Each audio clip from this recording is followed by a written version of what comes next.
টুপি পাগড়ি জুব্বা আবা কাবা দাড়ি থাকলেই কিন্তু সবাই পাক্কা মুসলমান না, পাক্কা ইমানদার না। তার মধ্যে ভেজালও আছে না নাই?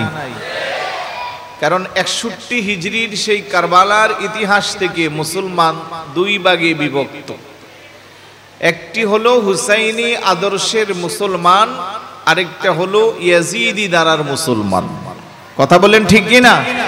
তাহলে আজকের মাহফিলে আমরা যারা আসছি, আমরা হুসাইনি আদর্শের কাফেলা তলের সৈনিক ইমানদার মুসলমান। আলহামদুলিল্লাহ বলবেন না? এই জন্য আমরা 10 দিন ব্যাপী শুহাদায়ে কারবালার স্মরণে 10ম বারের মতো আজিমুশান এলাকাবাসীর সহযোগিতায় এই সুন্দর আয়োজন, তাতে কোনো সন্দেহ। যখন আমরা ইমাম হুসাইন রাদিয়াল্লাহু তাআলা আনহুর শানে শুহাদায়ে কারবালার মাহফিল করতেছি, ঠিক ওই সময়ে আমার মতো টুপিওয়ালা পাগড়িওয়ালা জুব্বাওয়ালা আরেকজন মুসলমান নামধারী ভাই ইয়াজিদের পক্ষে কথা বলতেছে। কথা বলেন। আজকেও পৌনে একটা কি একটার দিকে আমি নোয়াখালীর সুবর্ণচরে ছিলাম, ওই জায়গাও এই বিষয় নিয়ে কথা হয়েছে। কিছু ঘরানার আলেমরা বসছিল, কথা বলছি। আমি বললাম যে অন্তত আমার গলায় যদি ছুরি চালানো হয়, আমার ব্যক্তিগত গবেষণায় পৃথিবীর কেউ আমাকে কোনো কিছুর বিনিময়ে ইমাম হুসাইন রাদিয়াল্লাহু তাআলা আনহুর বিপক্ষে নিতে পারবে না ইনশাআল্লাহ। আর যদি ন্যূনতম জ্ঞান থাকে, সে যদি নিজেকে ইমানদার দাবি করে, মুসলমান দাবি করে, পাষাণ্ড ইয়াজিদের পক্ষে কথা বলতে পারবে। কিন্তু আজকে আমার মতো বহু টুপিওয়ালারা আছে যারা ইয়াজিদের পক্ষে সাফাই গায়, আছে না নাই? এই জন্য শুরুতে বলছিলাম যে আমরা হুসাইনি আদর্শের কাফেলার সৈনিক যারা, আমরা খুশি। আর ইয়াজিদকে যারা লালন করে তারা খুশি হতে পারে না। তাই আমার কথাগুলো মাইকের আওয়াজে যাদের বাসা বাড়িতে পৌঁছতেছে, আমি বলবো আপনার অন্তরে যদি ইমাম হুসাইন রাদিয়াল্লাহু তাআলা আনহুর মুহাব্বত থাকে, যেই ইমাম হুসাইন রাদিয়াল্লাহু তাআলা আনহু নানা জানের রেখে যাওয়া ইসলামটাকে অক্ষত রাখার জন্য গোটা পৃথিবীর মানুষকে হক আর বাতিলের পরিচয় দেওয়ার জন্য 3 দিন যাবত পানির তৃষ্ণায় অকাতরে নড়েও বুকের তাজা রক্ত বিসর্জন দিয়ে শাহাদাতের অমিত সুধা পান করে আপনাকে আমাকে শিক্ষা দিয়েছে নানা জানের উম্মত, সত্যিকার অর্থে যদি আমার নানার আদর্শকে বাস্তবায়ন করতে চাও, আমি হুসাইনের জীবনকে তোমরা অনুসরণ করো। কথা বলেন ঠিক কি না?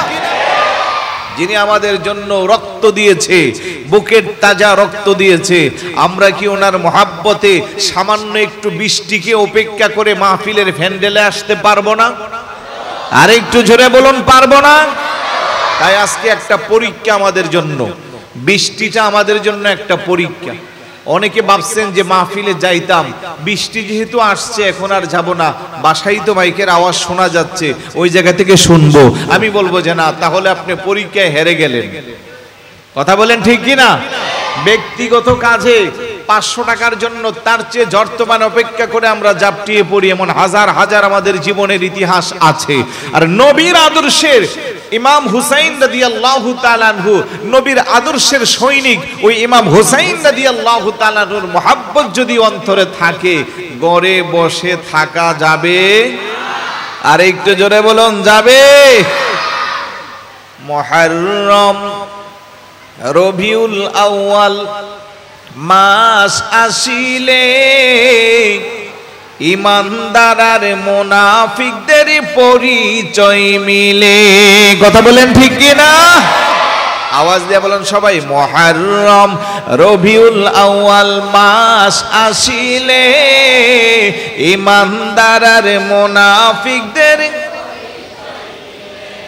ইমানদাররা আশুরার মাহফিল সাজাইছে, আজি ইমানদারের কলিজাতে আগুন লেগেছে, আজি ইমানদারের কলিজাতে।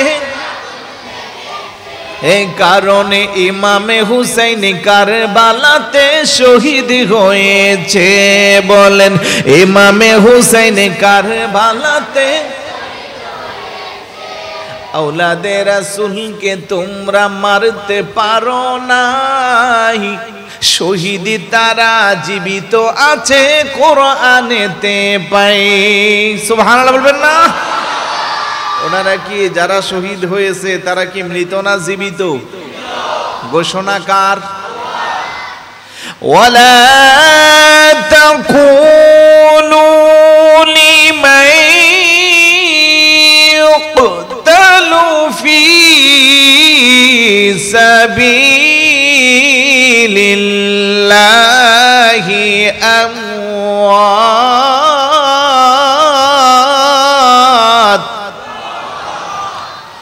বাল আহইয়াউ ওয়ালাকিন লা তাশউরুন।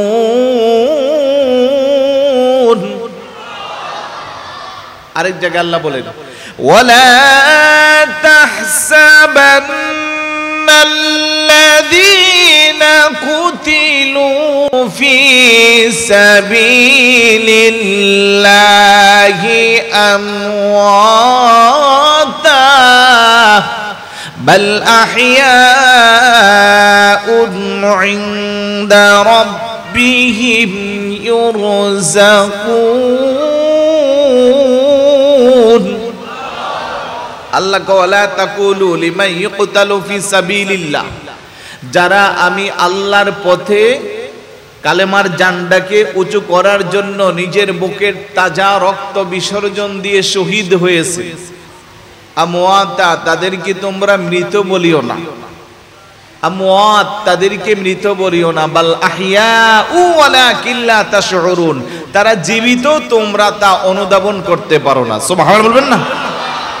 আরেক জায়গাকে ওয়ালা তাহসাবান্নাল্লাযীনা কুতিলু ফি সাবিলিল্লাহি আমওয়াতা, মৃত মুখে বলবা তো দূরের কথা, অন্তরে ধারণাও করিও না, বাল আহইয়াউন ইনদা রাব্বিহিম ইউরযাকুন, বরং তারা জীবিত। কেমন জীবিত? আমি আল্লাহ তাদেরকে রিজিকও দান করি। সুবহানাল্লাহ বলবেন না? औलादे রাসূলকে তোমরা মারতে পারো নাই, শহীদি তারা জীবিত আছে কোরআনেতে পাই। আল্লাহ তাআলা তাহাদেরকে রিজিক দিতেছে, তারা সবাই নূরে নবীজির কদমে আছে। সুবহানাল্লাহ বলবেন না? বলেন তারা সবাই নূরে নবীজির। মুহররম রবিউল আউয়াল মাস আসিলে ঈমানদার আর মুনাফিকদের পরি বলেন, মুহররম রবিউল আউয়াল মাস আসিলে ঈমানদার আর মুনাফিকদের, ঈমানদাররা আশুরার মাহফিল সাজাইছে, আজি ঈমানদারের কলিজাতে, আজি ঈমানদারের কলিজাতে, এ কারণে ইমামে হুসাইন কারবালাতে। তাহলে মুনাফিক আর ঈমানদার চিনার আরেকটা মাপকাঠি হলো শুহাদায়ে কারবালার মাহফিল। কথা বলেন ঠিক কি না? এই যে আপনাদের মসজিদ, এই মসজিদের বাংলাদেশের সরকারি হিসাব অনুযায়ী 4.5 লক্ষ মসজিদ আছে। প্রত্যেক মসজিদের মেহরাবে বসে ইমাম হুসাইন রাদিয়াল্লাহু তাআলা আনহুর শান মান বর্ণনা হবে। কিছু কিছু মসজিদে ইয়াজিদের প্রশংসাও করা। এই জন্যই কথাটা বলা যে ঈমানদার আর মুনাফিকদের পরিচয় পাওয়া যায় মুহররম মাস আসলে আর রবিউল আউয়াল শরীফ মাস আসলে। কথা বলেন ঠিক কি না? কারণ রবিউল আউয়াল শরীফ মাস আসলে আমরা ঈদ মিলাদুন নবীর মাহফিল করি, আর মুহররম মাস আসলে আহলে বায়াতের স্মরণে শুহাদায়ে কারবালার মাহফিল। রাগ করছেন আমার সাথে? খারাপ কিছু বলছি? ইন্তেজামিয়া কমিটির পক্ষ থেকে আমার জন্য একটি চমৎকার বিষয় আছে। কোরআনুল কারীমের 114টা সূরার মধ্যে একটা সূরা আছে, সূরার নাম সূরা হুজরাত। 26 নম্বর পারা হিফজুল কোরআনের 14 নম্বর পৃষ্ঠার মাঝামাঝি জায়গা থেকে শুরু হয়েছে। আয়াত সংখ্যা মাত্র 18।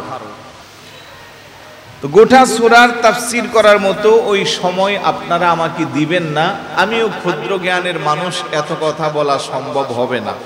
তারপরেও পুরা ছোরাটাকে ঘিরে আমাদের জন্য কিছু শিক্ষণীয় বিষয় আছে।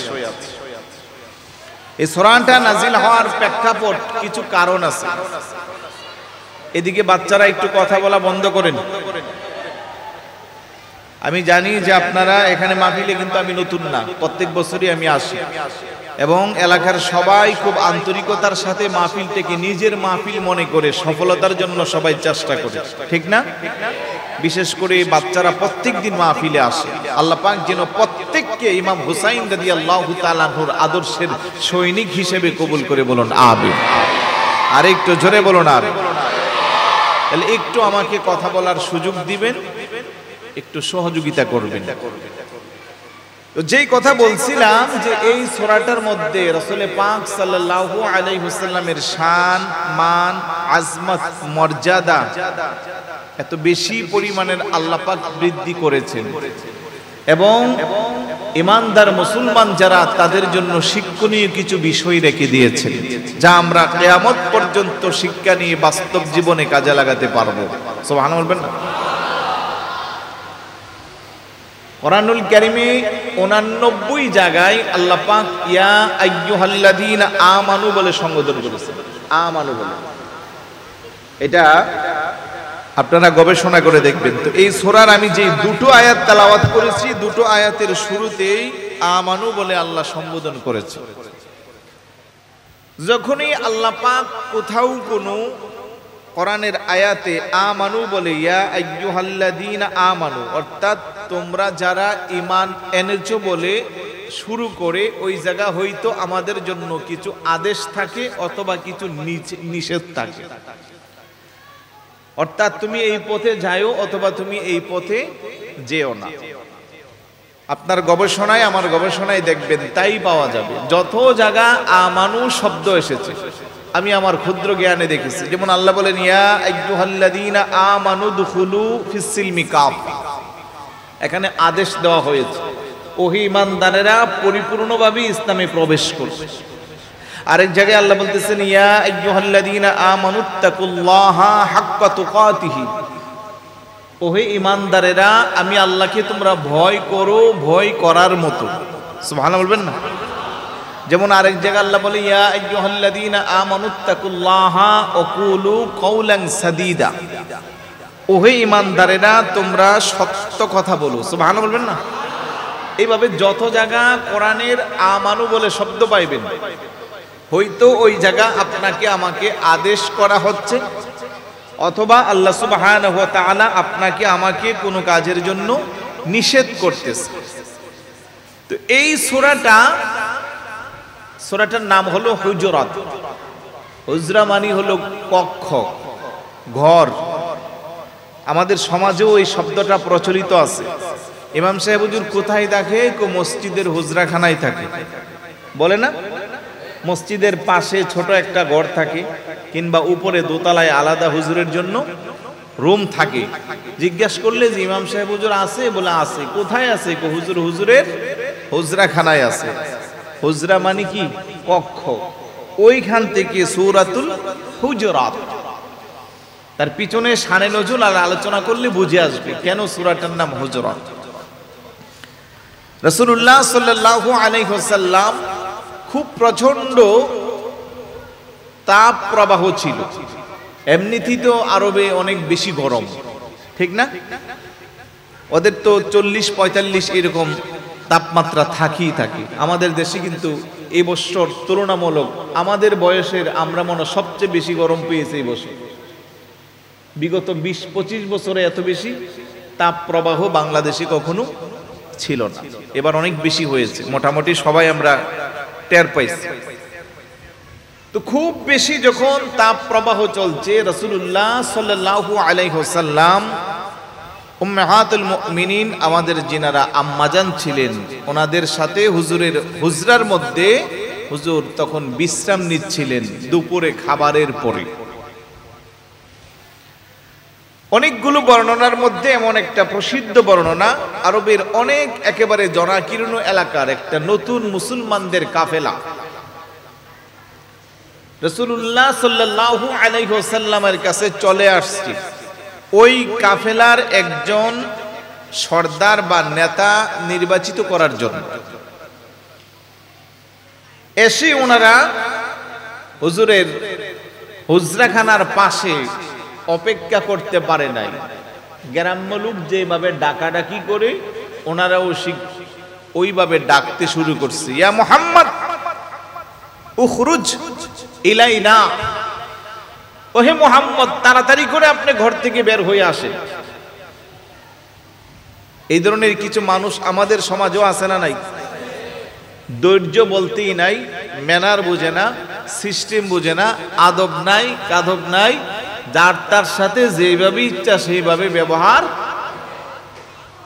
অথচ আল্লাহ সুবহানাহু ওয়া তাআলা নিজেও আল্লাহর হাবিবকে কোরআনে ইয়া মুহাম্মদ বলে ডাক দেন নাই। কখনো ডাক দিয়েছেন ইয়া আইয়ুহাল মুজাম্মিল, কখনো ডাক দিয়েছেন ইয়া আইয়ুহাল মুদ্দাসসির, কখনো ডাক দিয়েছেন ইয়াসিন, কখনো ডাক দিয়েছেন তাহা। বড় করে বলি না সুবহানাল্লাহ।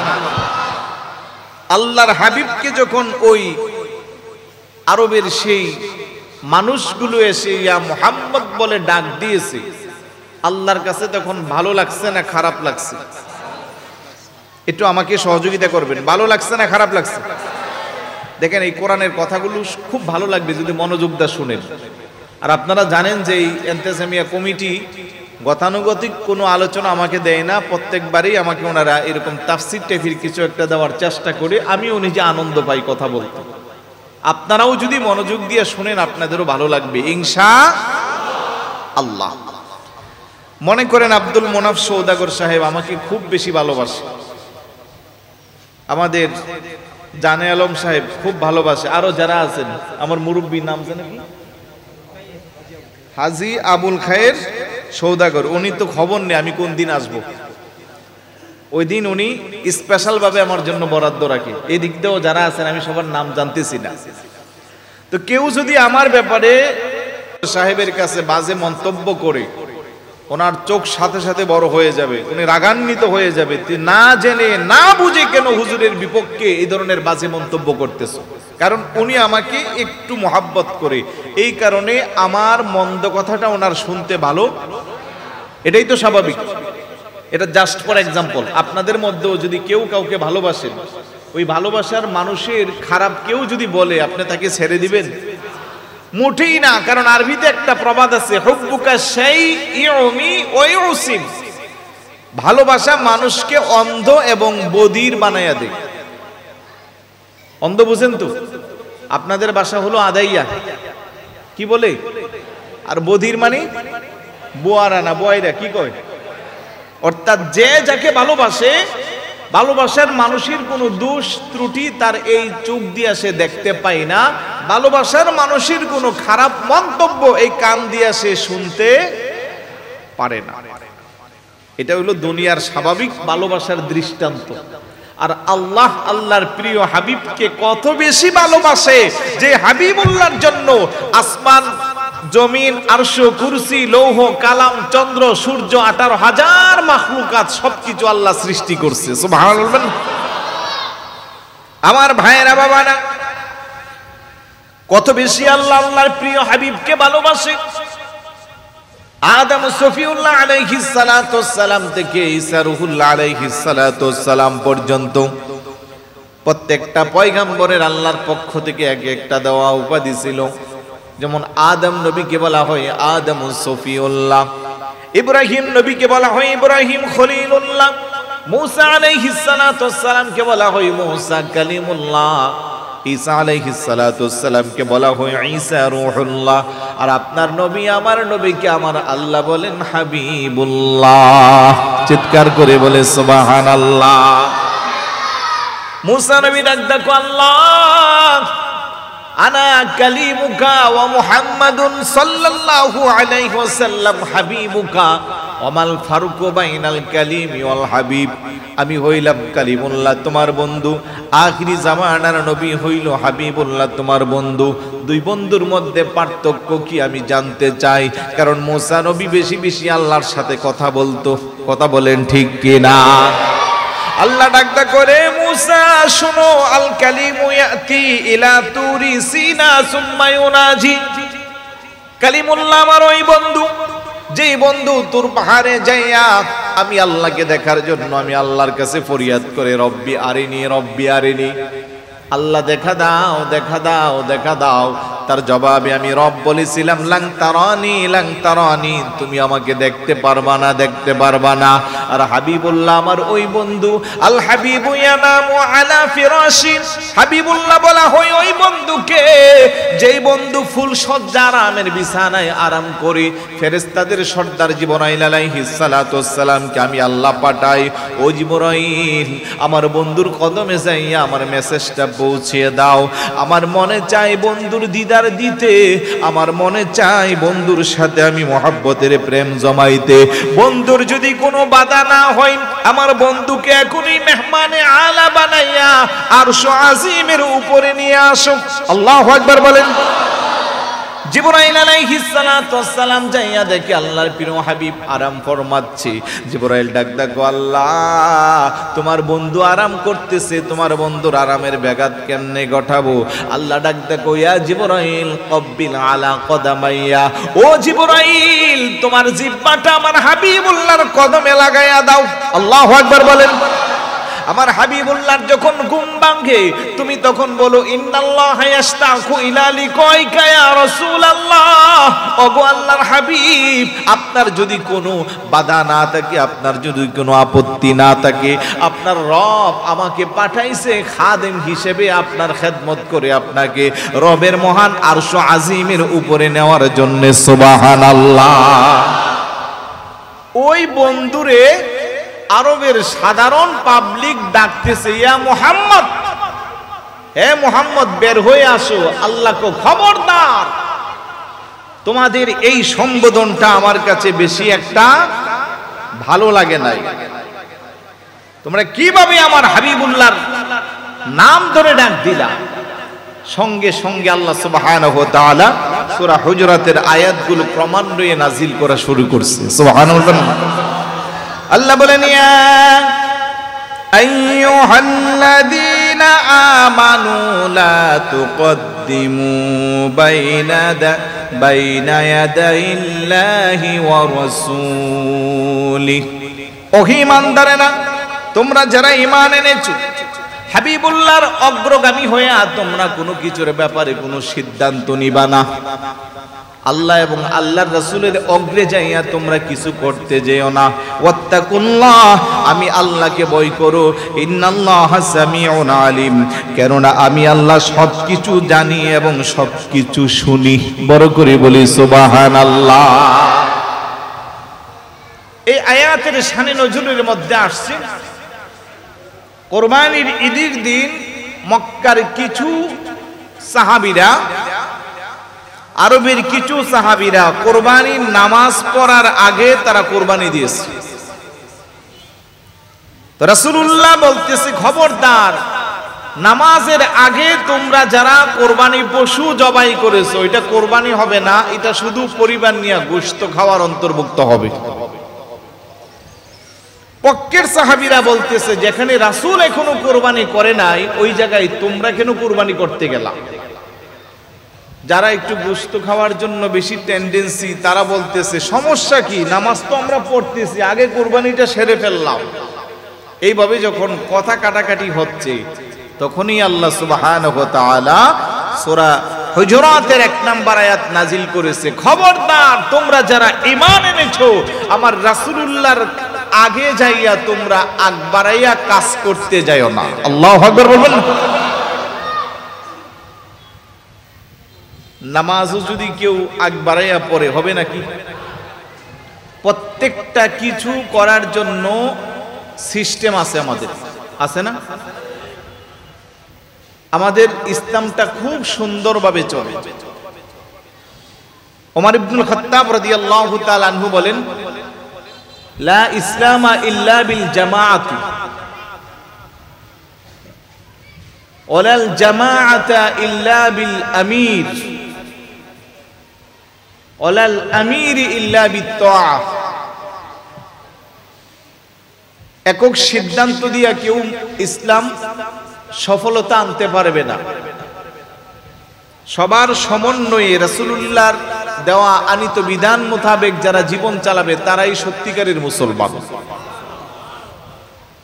ঠিক একইভাবে আমরা যারা গোষ্ঠী আছি, আমরা যারা সংখ্যাগরিষ্ঠ আছি, আমাদেরও একজন আনুগত্য করার মতো ইমাম লাগবে। আর যিনি ইমাম হবে ওনার প্রতি সবার আনুগত্যশীল হতে হবে। মসজিদে যখন নামাজ শুরু হয়ে যায় একজন ইমাম সাহেব আছে কি নাই? ইমাম সাহেব যখন নামাজ শুরু করে আমরা মুক্তাদি হয়ে নামাজ পড়ি। এখন ইমাম সাহেব চলে গেল রুকুতে, আমরা দাঁড়াইয়া মোবাইল টিপতেছি। ইমাম সাহেব চলে গেল সিজদায়, আমি দাঁড়াইয়া রুকু করতেছি। এখন কি আনুগত্য হলো না উল্টা হলো? উল্টা হয়ে গেল। তো ঠিক এইভাবে আল্লাহ সুবহানাহু ওয়া তাআলা আমাদের ইসলামটাকে, এই গোটা কোরআনটাকে আল্লাহ পাক নাজিল করেছেন রাসূলুল্লাহর কাছে। যখন যেই সময়ে যা প্রয়োজন হচ্ছে তখনই আল্লাহ সুবহানাহু ওয়া তাআলা দীর্ঘ 23 বছরের মাধ্যমে 30 পারা কোরআন 114টা সূরা আল্লাহ নাজিল করেছে। সুবহানাল্লাহ বলবেন না? মক্কার লোকেরা যখন রাসূলুল্লাহর আগে যাইয়া তারা অগ্রগামী হয়ে কাজ করে, আল্লাহ দেখলো যে না, তারা ইমানদার ঠিক আছে, কিন্তু ইমান এনেছে আমার রাসূলের প্রতি ঠিক আছে, কিন্তু রাসূলের আগে যাইয়া আগ বাড়াইয়া কিছু তাদেরকে করার অথরিটি আমি আল্লাহ দেই নাই। অন্যত্র আল্লাহ বলেন কুল আতিউল্লাহ ওয়া আতিউর রাসূল, তোমরা আমি আল্লাহর ইতাআত করো, আমার রাসূলের ইতাআত করো। অন্যত্র আল্লাহ বলেন মাইয়ুতির রাসূল ফাকাদ আতা আল্লাহ, তোমরা যারা আমার রাসূলের ইতাআত করবা প্রকৃতপক্ষে তোমরা আল্লাহরই ইতাআত করলা, আনুগত্য করলা। সুবহানাল্লাহ বলবেন না? সোজা বাংলা হলো মানবো নবীকে, মানা হবে, জোরে বলুন না, মানবো নবীকে, মানা হবে ঘোষণাকার আল্লাহ। আর কিভাবে রাসূলের মর্যাদা দিত এখানে, রাসূলের সাথে যখন তারা অগ্রগামী হয়ে করছে, আল্লাহ নিজেকেও রাসূলুল্লাহর সাথে ইনক্লুড করে দিয়েছে। লা তুকদ্দিমু, অগ্রগামী হইও না, বাইনা ইয়াদাইল্লাহি ওয়া রাসূলি, আল্লাহ এবং আল্লাহর রাসূলের। এখন রাসূলের অগ্রগামী সাহাবারা হয়েছে, কিন্তু আল্লাহর অগ্রগামী কেমনে হলো? একটা প্রশ্ন জাগে কি জাগে না? আল্লাহ বলে যে আমার রাসূলের অগ্রগামী হওয়াটাই আমি আল্লাহর অগ্রগামী হওয়া। কারণ আল্লাহ বলেন ইন্নাল্লাযীনা ইউবাইউনাকা ইন্নামা ইউবাইউনাল্লাহ ইয়াদুল্লাহি ফাওকা আইদিহিম। সুবহানাল্লাহ বলবেন না? রাসূলের হাত, আল্লাহ বলতেছে আমার হাত। যারা রাসূলের হাতে বায়াত গ্রহণ করেছো প্রকৃতপক্ষে তারা আমার হাতেই, অর্থাৎ আমাকেই তোমরা মেনে নিয়েছো। এইভাবে রাসূলুল্লাহকে সম্মান দিয়ে এই আয়াতের শুরুতে আল্লাহ পাক রাসূলুল্লাহর অগ্রগামী হয়েছে সাহাবারা, আল্লাহ নিজের সাথে সম্পৃক্ত করে বলতেছে আমার এবং আমার রাসূলের অগ্রগামী হইও না, আমি আল্লাহকে ভয় করো। নিশ্চয়ই আমি আল্লাহ সর্বদ্রষ্টা সর্বস্রষ্টা, সব কিছু দেখি, সব কিছু শুনি, সব কিছু জানি। বড় করে বলি সুবহানাল্লাহ। এখন তো মহাপণ্ডিত আমাদের দেশে আছে, নামের আগে টাইটেলের অভাব নাই, নামের পিছনে টাইটেলের অভাব নাই। লক্ষ লক্ষ কোটি কোটি মানুষ তাদেরকে অনুসরণ করে, তারা এখন জাতির রাহবার হয়ে গেছে। কিন্তু ইমান বিধ্বংসী বক্তব্য দিয়া তাদের অনুসারীদেরকে তারা জাহান্নামী বানাচ্ছে। কথা বলেন ঠিক কি না? রাসূলুল্লাহর শান তারা কোরআনে কি পায় আর কি বুঝায়? 40 বছর পরে নবী হয়েছে, তার আগে নবীও ছিলেন না, এমন কথাও আমাদেরকে শুনতে হচ্ছে। জোরে বলুন না নাউজুবিল্লাহ। পৃথিবীর সব কিছু সৃষ্টির পূর্বে আল্লাহ আল্লাহর প্রিয় হাবিবকে নবী বানাচ্ছে, আর এখন 1450 বছর পরে এসে আমার এই নেক্সট প্রজন্ম জানতেছে 40 বছরের পরে নবী হয়েছে, তার আগে আমাদের মতোই ছিল। এই কথাটা বলাতে কি আমার নবীর শান বাড়ছে না কমছে? তো উম্মত কি নবীর শান বাড়াবে না কমাবে? তো যারা নবীর শান কমাতে চায়, আমাদের সন্দেহ হয় তারা আসলেও কি রাসূলের উম্মত নাকি লেবাসদারি ইসলামের শত্রু মুনাফিক? কথা বলেন ঠিক কি না? কারণ আব্দুল্লাহ ইবনে উবাই মুনাফিক নেতা, মুনাফিক সর্দার, রাসূলুল্লাহর সাথে মসজিদে নববীতে জামাতের সাথে তাকবীর উলার সাথে নামাজ আদায় করেছে, তারপরেও তো মুনাফিক। আল্লাহ বলেন ইন্নাল্লাযীনা ইখাদিউনাল্লাহা ওয়া হুয়া খাদিউহুম ওয়া ইযা ক্বামু ইলাস সালাতি ক্বামু কুসালা ইরাউনান নাস ওয়া লা ইয়াযকুরুনাল্লাহা ইল্লা কলিলা। নিশ্চয় মুনাফিক যারা, তারা চায় ধোঁকা দিতে, কিন্তু আসলেও তারা ধোঁকা দিতে পারে না, সেই ধোঁকার মধ্যে তারা নিজেরা পড়ে যায়। কথা কোন ঠিক কি না?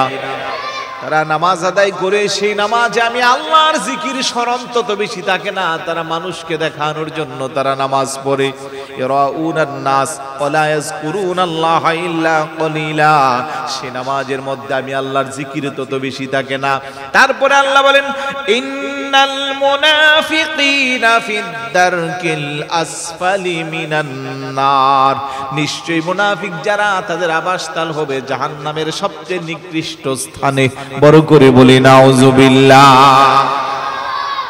এই মুনাফিক চরিত্রের অধিকারী নামদারি মুসলমানদের কাছ থেকে আমাদের ঈমানকে রক্ষা করা দরকার আছে না নাই? আমাদের রাসূলুল্লাহর শানে কেউ যদি আঘাত করে উম্মত হিসেবে আমরা সেটা মেনে নিতে পারবো? যে রাসূলকে আল্লাহ এত মর্যাদা দিয়েছে, কোরআনের যেদিকে তাকাইবেন সেদিকে রাসূলের সম্মান আজমত, সুবহানাল্লাহ বলবেন না? তারপর আয়াত আল্লাহ বলেন ইয়া আইয়ুহাল্লাযীনা আমানু লা তারফাউ আসওয়াতাকুম ফাওকা সাওতিন নবী ওয়া লা তাজহারু লাহু বিল কওলি কাজহরি বা'দিকুম লিবা'দিন আন তাহবাতা আ'মালুকুম ওয়া আনতুম লা তাশউরুন। সুবহানাল্লাহ। এবার আল্লাহ ডাক দাও, হে ইমানদারেরা, তোমরা যারা ঈমান এনেছো, লা তারফাউ আসওয়াতাকুম ফাওকা সাওতিন নবিয়্যি, তোমাদের কণ্ঠের আওয়াজ যেন আমার হাবিবুল্লাহর আওয়াজের চেয়েও বেশি না হয়। ওই যে ওই গ্রাম্য লোকগুলা এসেছে, এসে উচ্চ আওয়াজে রাসূলুল্লাহ যখন আম্মাজানদের সাথে উম্মাহাতুল মুমিনিনদের গ্রহে কক্ষে হুজরায় যখন অত্যন্ত গরম অবস্থায়, কোন কোন তাফসীর এসেছে গায়ের জামা খুলে হুজুর বিশ্রাম করতেছে। সুবহানাল্লাহ বলবেন না? বেশি গরম হইলে আমরাও তো গায়ে কাপড় রাখতে পারি না। তো ওই অবস্থায় এসে ওরা বাহিরে চেঁচামেচি করে ডাকতেছে, ইয়া মুহাম্মদ উখরুজ ইলাইনা, তাড়াতাড়ি করে আমাদের দিকে চলে আসো। তখনই আল্লাহ এই আয়াতটা নাযিল করছে। সুবহানাল্লাহ বলবেন না? লা তারফাউ আসওয়াতাকুম ফাওকা সাওতিন নবিয়্যি, রাসূলুল্লাহর কণ্ঠস্বরের উপরে যেন তোমাদের কণ্ঠের আওয়াজটা না হয়। কাজাহরি বাউদিকুম লিবাউদিন, একে অপরে যে এরকম চেঁচামেচি করে কথা বলো, যদি এমনটা বলেই থাকো আন তাহবাতা আমালুকুম, তোমাদের সমস্ত আমলগুলো বরবাদ হয়ে যাবে। বড় করে বলি সুবহানাল্লাহ। ঘোষণাকার অনেক কথা, এখানে অনেক কথা। খারাপ লাগতেছে না ভালো লাগতেছে? এই কোরআনের কথাগুলো শুনতে ভালো লাগতেছে? একটু মনোযোগ রাখি। তাহলে এই কোরআনের এই আয়াত থেকে আমাদের জন্য শিক্ষা হলো, আমরা কোথাও যদি যাই, কারোর সাথে দেখা সাক্ষাৎ করতে গেলে চেঁচামেচি করা যাবে? আপনি বসে থাকবেন ধৈর্য ধরে। আগ থেকে যদি শিডিউল দেওয়া থাকে যে 12টা বাজে ওনার সাথে আপনার সাক্ষাৎ হবে, ঠিক আছে, ঠিক 12টা পর্যন্ত অপেক্ষা করে তারপরে আপনি মেসেজ দিতে পারেন বা কারো মাধ্যমে খবর দিতে পারেন কিংবা কল দিতে পারেন। আপনি বাড়িতে গেলেন আর অমুক কোথায়, উনি কোথায় আছে না আছে চিল্লায় বাড়ি জমায়ে দিলেন, এটা কোনো ভদ্র মানুষের অভ্যাস হতে পারে না। ধৈর্য ধারণ করতে হবে। কেন কথাটি বলতেছি, একটু পরে আয়াত আসবে। তাদের ব্যাপারে আল্লাহ বলতেছে ওয়ালাউ আন্নাহুম সাবারু হাত্তা তাখরুজা ইলাইহিম লাকানা খায়রান লাহুম, তারা যদি একটু ধৈর্য ধরে অপেক্ষা করত, বসতো, চেঁচামেচি না করত, এটা তাদের জন্য উত্তম হইতো। বড় করে বলি সুবহানাল্লাহ। কার কথা? আরেকটু জোরে বলুন, কার কথা? আল্লাহর কথা। ওই গ্রাম্য লোকগুলো আসলো। কেন আসলো? নতুন মুসলমান হয়েছে, সংখ্যায় তারা অনেক। তাদের মধ্য থেকে একজনকে তারা নেতা বানাবে, একজনকে আমির বানাবে, একজনকে তারা বুজুর্গ বানাবে, যার কথা অনুযায়ী তারা তাদের জীবনকে চালাবে। প্রত্যেক সমাজে সর্দার আছে না নাই? সব সমাজে সর্দার আছে। যদি কোনো কারণে ওই সমাজের মানুষ তাদের সর্দারকে নির্বাচিত করতে না পারে, কেউ যদি কাউকে না মানে, আরেকটু উপরের দিকে যায়, ওই জায়গাও না হইলে আরেকটু উপরের দিকে যায়। যেমন কর্ণফুলী, চর পাথরঘাটা, তুতার বাপের হাট, সমাজের সালিশ হবে। একজনকে নেতা বানানো হয়েছে, কেউ নেতার কথা মানে না, সর্দারকে মানে না। আপনারা আরেকটু উপরে যাইবেন ইউনিয়ন পরিষদের চেয়ারম্যান সাহেবের কাছে, চেয়ারম্যানের রায়ও যদি না মানে, উপজেলার চেয়ারম্যান তাও না মানলে, হাবিবাল্লাহ সাবেদ ইবনে কায়েস নির্জন কক্ষে দরজা বন্ধ করে কান্না করে আর বলে তার জন্য নাকি আল্লাহ আয়াত নাজিল করেছে, সে নাকি আল্লাহর জান্নাতে যেতে পারবে না, তার সমস্ত আমলগুলো নাকি বরবাদ হয়ে যাবে। আমার নবী ডাক দেখো, আমার সাহাবারা, আমার সাবেদ ইবনে কায়েসকে জানিয়ে দাও, সে যা চিন্তা ভাবনা করেছে তার কাছে যাই আমি আমার পক্ষ থেকে সংবাদটা পৌঁছে যাও যে সে জান্নাত, সে জাহান্নামী নয়, সে জান্নাতি। বড় করে বলি সুবহানাল্লাহ। সাহাবারা দৌড়ে বলতেছে, গো ভাই, তুমি যে চিন্তা করছো তোমার চিন্তাধারা ভুল, তুমি জাহান্নামী নই, বরং তুমি জান্নাতি। রাসূলুল্লাহ ডিক্লার দিয়েছে। বড় করে বলি সুবহানাল্লাহ। কারণ আল্লাহ কি কোরআনের আয়াত ওনার জন্য নাজিল করছে? ওনার জন্য করেন নাই। ওনার তো আল্লাহ প্রদত্ত কণ্ঠটা বড় ছিল বিদায় আয়াত নাজিল হওয়ার পরে উনি মনে মনে ভাবছে বোধহয় আমার জন্যই আয়াতটা নাজিল হয়েছে। কিন্তু আয়াত তো নাজিল হয়েছিল সেই বনু তামিম গোত্রের নব্য মুসলমান যারা নেতা নির্বাচনের জন্য এসে রাসূলুল্লাহকে চেঁচামেচি করে ডাক দিয়েছিল। কথা বলেন ঠিক না? পরবর্তী সময়ে রাসূলুল্লাহ ওনার ব্যাপারে ভবিষ্যৎবাণী করছে, সাবেদ ইবনে কায়েস, তুমি যতদিন পৃথিবীতে থাকবা অনেক মর্যাদা জিন্দেগি তোমার হবে এবং তুমি শহীদি মর্যাদা লাভ করবা এবং তোমার ঠিকানা হবে আল্লাহর জান্নাত। বড় করে বলি সুবহানাল্লাহ। রাসূলুল্লাহর মহব্বতের কারণে। কোন কারণে? সাহাবাদের মর্যাদা কেন এত বেশি? খুব বেশি নামাজ পড়ছে, অনেক বেশি রোজা রাখছে, অনেক বেশি আমল জিন্দেগি করেছে। হ্যাঁ, এগুলো তো করছে, তার পাশাপাশি তাদের মর্যাদা এত বেশি হওয়ার পিছনের একটাই কারণ, তাদের অন্তরে ছিল হুব্বে মুস্তাফা, রাসূলুল্লাহর মহব্বত। চিৎকার করে বলি সুবহানাল্লাহ। আল্লাহ লা তারফাউ আসওয়াতাকুম,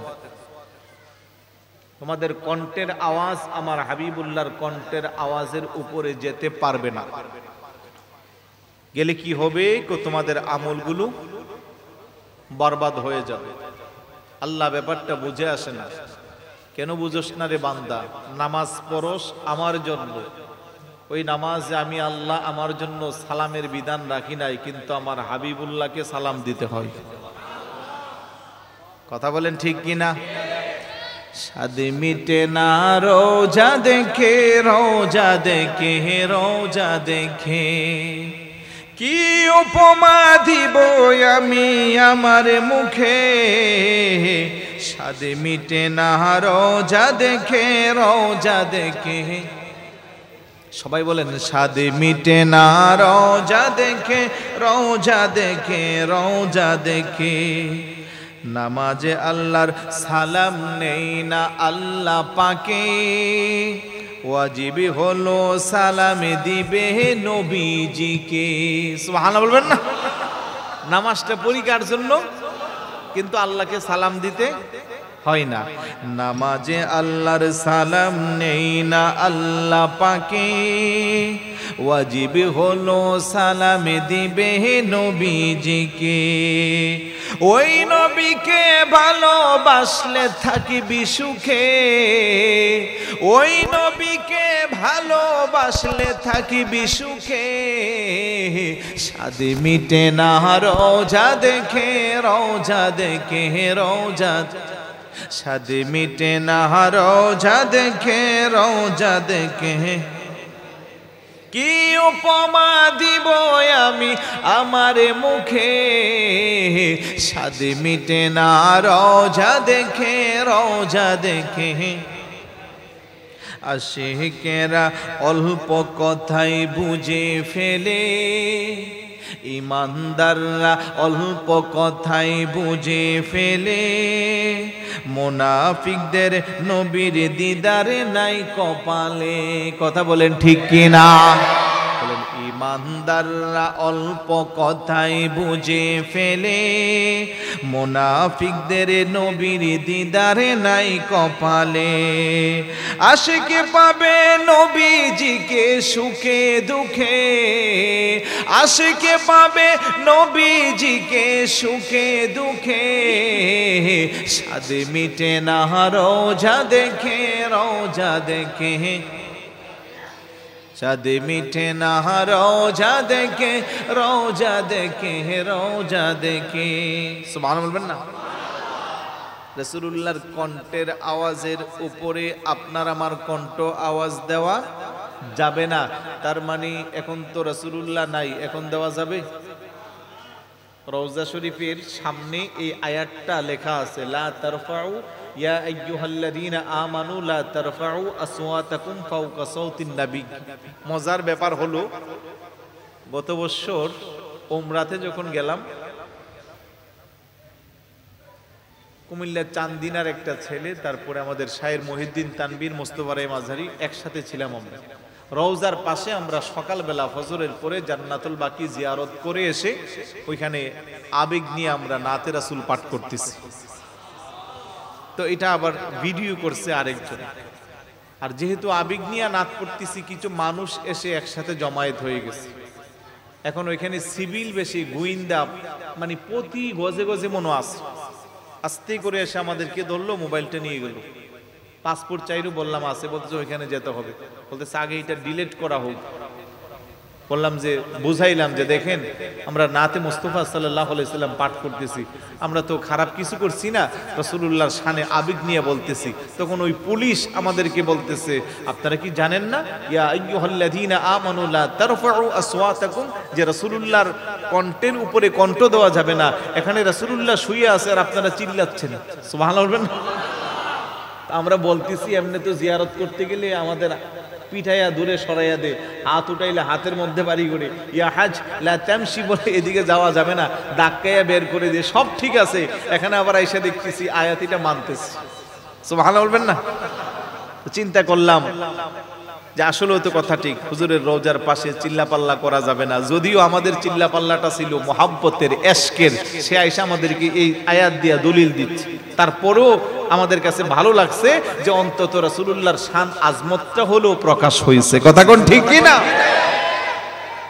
তার মানে আমাদের আকীদা, আমাদের নবী হায়াতুন নবী, কিয়ামত পর্যন্ত রওজা শরীফের মধ্যে জীবিত অবস্থায় থাকবে। কথা বলেন। আল আম্বিয়াউ আহয়াউন ফি কুবুরিহিম ফায়ুমকিনু লাহুম সিমাউ সালাতাম মান সাল্লা আলাইহিম। হাদিস শরীফের মধ্যে আছে, শুধু আমাদের নবী না, সমস্ত নবী আলাইহিস সালাতু ওয়াস সালামরা রওজার মধ্যে সশরীরে জীবিত অবস্থায় আছেন। ইয়াসিরুনা কাসাইরুল আহয়া ইয়াকুনুনা হাইসু ইয়ানজিলুহুমুল্লাহ। তারা জীবিত মানুষের মতো, যখন যে প্রান্ত, এক প্রান্ত থেকে আরেক প্রান্ত যাইবার মন চাইলে মুহূর্তের মধ্যে যেতে পারে। তাদের রিজিকের ব্যবস্থা আল্লাহ পাক রওজার মধ্যে করে দিয়েছে। তারা আযানের ধ্বনি শুনতে পায়, ইকামতের ধ্বনি শুনতে পায়, রওজার মধ্যে তারা নামাজ আদায় করে। বড় করে বলি সুবহানাল্লাহ। কিন্তু কিছু কিছু ভাইয়েরা তো বলে নবী মাটির সাথে পচে গলে মিশে লেগে গেছে। ওরাও তো নবীর উম্মত দাবি করে। আল্লাহ পাক যেন তাদেরকে সঠিক বুঝ দান করে। আমি যে একটু একটু মাঝে মধ্যে একটু বোঝাচ্ছি, আপনাদের কি কষ্ট হচ্ছে, খারাপ লাগতেছে? দেখেন আমার ব্যক্তিগত অভ্যাস তো জানেন, আমি কাউকে গালিও দেই না, হিট করে আঘাত করেও কথা বলি না। অন্তত আমার সপক্ষের কথাগুলো আমি চেষ্টা করি ভদ্রভাবে বোঝানোর জন্য। তারপরে যদি কারো খারাপ লাগে সেটা তার বিষয়। আমি অন্তত ক্ষুদ্র জ্ঞানী কেমনে বলবো? এগুলা তো কোরআন হাদিস থেকে পড়ে শুনে বুঝে এগুলা যদি না বলি তাহলে তো আল্লাহর হক, রাসূলুল্লাহর হক আদায় হবে না। কথা বলেন ঠিক না? কারণ না বলার কারণে আমার একটা ভাই যদি ভুল পথে ডাইভার্ট হয়ে যায়, এটার জিম্মাদারি তো আমাদের কাছে থাকবে। তো এই জন্য রাসূলুল্লাহর শান, মান, আজমত যার মধ্যে যত বেশি তার মর্যাদা আল্লাহ পাক দুনিয়া আখিরাতে বাড়াবে তত বেশি। যেখানে রাসূলুল্লাহর সাথে একটা মরা কাঠ স্পর্শ হওয়ার কারণে তার মর্যাদা বাড়াইছে কি? আল্লাহ বাড়াইছে। রাসূলুল্লাহর সাথে পাথর লাগছে, সে পাথরের মর্যাদা বাড়াইছে কি? আল্লাহ। তো আমরা উম্মত হিসেবে দেখেন না, আজকে যে কোরআন থেকে কথা বলতেছি, পৃথিবীর সবচেয়ে অদ্বিতীয় আসমানি গ্রন্থ, তার নাম কি? এই কোরআনকে যদি জিজ্ঞাসা করা হয় কেন তুমি সর্বোৎকৃষ্ট, সর্বশ্রেষ্ঠ, ইতিপূর্বে অনেক আসমানি গ্রন্থ এসেছে, কোরআন বলবে আমি সর্বোৎকৃষ্ট নবীর উপরে নাজিল হয়েছি। ঠিক না? ইসলাম পৃথিবীর শ্রেষ্ঠ ধর্ম, তাতে কোনো সন্দেহ আছে? যদি জিজ্ঞাসা করা হয় ইসলাম কেন আপনি শ্রেষ্ঠ, কেন আপনি আল্লাহর মনোনীত, কেন আপনার এত মর্যাদা বেশি, ইসলাম করবে আমার ব্যক্তিগত কোনো বাহাদুরি নাই, সর্বোৎকৃষ্ট নবীর উপরে আল্লাহ পাক আমাকে নাজিল করেছে, এই কারণে আমার মর্যাদা বৃদ্ধি পেয়েছে। উম্মত হিসেবে আমরা যারা এখানে বসে আছি, এই বাবুরা, এই লাল গেঞ্জি, কথা বলা বন্ধ। উম্মত হিসেবে আমরা শ্রেষ্ঠ বলে এত এত নবীর উম্মত ছিল, তাদের চেয়ে আল্লাহ পাক আপনাকে আমাকে স্বীকৃতি দিয়েছে। আল্লাহ বলেন কুনতুম খায়রা উম্মাতিন উখরিজাত লিন-নাস তা'মুরুনা বিল মা'রুফ ওয়া তানহাউনা আনিল মুনকার। উত্তম উম্মতের মর্যাদা দিয়ে তোমাদেরকে সৃষ্টি করেছি, তোমরা মানুষকে সৎ কাজের আদেশ দাও, অসৎ কাজের বাধা প্রদান করো। তাহলে কেন আমাদের এই মর্যাদা দিয়েছেন? আমরাও একটাই জবাব দেব, শ্রেষ্ঠ নবীর উম্মত হয়েছি বিদায় আমরা শ্রেষ্ঠ হয়েছি। কথা বলেন ঠিক কি না? কিছু আমাদের বাহাদুরি ব্যক্তিগত, নিজেদের কিছুই নাই, সবকিছু পেয়েছি নবীর উসিলা। আল্লাহ যেন বোঝার তৌফিক দান করে, বলুন আমিন। মনোযোগ আসেনি আপনাদের? আমি কিন্তু একটু ব্যাখ্যা কম করার চেষ্টা করতেছি, কারণ দুই একটা আয়াতের তরজমা তাফসীর বেশি করতে পারলে আমার কাছে ভালো লাগবে। তাহলে আল্লাহ বলেন ওয়ালা তাজহারু লাহু বিল কওলি কাজহারি বাউদিকুম লিবাউদিন। একে অপরে কথা বলার সময় যেমন রাগান্বিত হয়ে উচ্চ কণ্ঠে তোমাদের আওয়াজটা বেড়ে যায়, রাসূলুল্লাহর দরবারে যখন যাইবা তখন বড় আওয়াজে কথা বলা যাবে। তাফসীর আর সে আয়াত নাজিলের পরে সাইয়েদনা আবু বকর সিদ্দিক রাদিয়াল্লাহু তাআলা, যিনি ইসলামের জগতের প্রথম খলিফা, আফদলুল বাশর বাদাল আম্বিয়া, নবীদের পরে যিনি সর্বোৎকৃষ্ট মানুষ, দুনিয়া থেকে যিনি জান্নাতের শুভ সংবাদ প্রাপ্ত, ওই আবু বকর সিদ্দিক রাদিয়াল্লাহু তাআলা আনহু এই আয়াত নাজিলের পরে যেই কদিন বেঁচে ছিলেন উচ্চ কণ্ঠে কথাই বলতেন না। জোরে বলুন না সুবহানাল্লাহ। হযরতে ওমর ইবনুল খাত্তাব রাদিয়াল্লাহু তাআলা, যিনি খুব রাগান্বিত ছিলেন, সিংহের মতো গর্জন দিতেন, উনিও এই আয়াত নাজিলের পরে যে কয়েকদিন হায়াত পেয়েছিল, উনি উচ্চ কণ্ঠে রাসূলুল্লাহর দরবারে কথা বলতেন। তাইলে এখান থেকে আমাদেরকে শিক্ষা নিতে হবে, রাসূলুল্লাহর কণ্ঠের উপরে যদি আওয়াজটা বেড়ে যায় সমস্ত আমলগুলো বরবাদ করে দেয় কে? তো সেই রাসূলের সাথে কি কোনো কাজে কর্মে আচার ব্যবহারে বক্তব্য লিখুনি ধরনে আকৃতিতে বেয়াদবি করা যাবে? আরেকটু জোরে বলুন, করা যাবে? তাহলে যারা বলতেছে 40 বছর পরে নবী হইছে, তার আগে আমাদের মতো ছিল, আমরা যেমন শাদী করেছি উনিও শাদী করেছে, আমরা যেমন বাজারে যাই উনিও বাজারে যায়, আমরা যেমন জমিনে রাখাল চড়াই রাখালের কাজ করি উনিও করেছে, এইভাবে যারা রাসূলের শানকে ছোট করতে চায় তাদের আমল কি আল্লাহর দরবারে কবুল হবে? বুঝে থাকলে আলহামদুলিল্লাহ, খবরদার। তারপরে আল্লাহ সুবহানাহু ওয়া তাআলা বলেন ইন্নাল্লাযীনা ইয়াগুদ্দুনা আসওয়াতাহুম ইনদা রাসূলিল্লাহ উলাইকাল্লাযীনা ইমতাহানাল্লাহু কুলুবাহুম লিত্তাকওয়া লাহুম মাগফিরাতুন ওয়া আজরুন আযীম। নিশ্চয় যারা আল্লাহর রাসূলের সম্মুখে ইয়াগুদ্দুনা আসওয়াতাহুম ইনদা রাসূলিল্লাহ, ছোট কণ্ঠে কথা বলবে, নিম্ন স্বরে কথা বলে, তারা সেসব লোক যাদের অন্তরকে আল্লাহ পাক তাকওয়া এবং পরহেজগারি দিয়া ভরপুর করে দিয়েছে। সুবহানাল্লাহ। তাকওয়া এবং পরহেজগারির জন্য যাচাই করে দিয়েছেন যারা রাসূলুল্লাহর সামনে নিম্ন কণ্ঠে ছোট আওয়াজে কথা বলে। ইয়াগুদ্দুনা আসওয়াতাহুম ইনদা রাসূলিল্লাহ উলাইকাল্লাযীনা ইমতাহানাল্লাহু কুলুবাহুম লিত্তাকওয়া। বড় করে বলি সুবহানাল্লাহ। প্রশ্ন করতে পারেন যে হ্যাঁ, যেহেতু রাসূলুল্লাহ পৃথিবীতে নাই, হুজুর পর্দা করেছে, আয়াতগুলো তো এখন আর নাই নাকি? খবরদার, আয়াতগুলো আছে, কিয়ামত পর্যন্ত আয়াতগুলোর হুকুম থাকবে। কোরআনের অন্যত্র আল্লাহ বলেন ওয়ালাউ আন্নাহুম ইযযালামু আনফুসাহুম জাউকা ফাস্তাগফিরুল্লাহ ওয়াস্তাগফারা লাহুমুর রাসূলু লাওয়াজাদুল্লাহা তাওয়াবার রহিমা। তোমাদের মধ্যে কেউ যদি ইযযালামু আনফুসাহুম, নিজের নফসের উপরে জুলুম করে, অন্যায় করে, অত্যাচার করে, জাউকা, তারা যেন আমার হাবিবুল্লাহর রওজার পাশে চলে যায়। সুবহানাল্লাহ। ফাস্তাগফিরুল্লাহ, ওই জায়গা যায় যেন আমি আল্লাহর কাছে তারা ক্ষমা চাই। ফাস্তাগফারা লাহুমুর রাসূল, আমার রাসূল যদি তাদের জন্য আমার কাছে ক্ষমা চাই, লাওয়াজাদুল্লাহা তাওয়াবার রহিমা, আমি আল্লাহকে তারা পাইবে অত্যন্ত দয়াবান, তাওবা কবুলকারী। সুবহানাল্লাহ। আমার ভাইরা বাবারা, আয়াত শরীফ যখন নাজিল হয়েছে, একজন বেদুইন, দূরের একজন ব্যক্তি 3 দিন পরে খবর পায়া দৌড়াইয়া রওজার দিকে চলে আসছে। হুজুরের রওজা মুবারকের পাশে এসে উনি খবর পাইল যে আল্লাহর হাবিব দুনিয়া থেকে পর্দা করেছে, আজ 3 দিন হয়ে গেছে।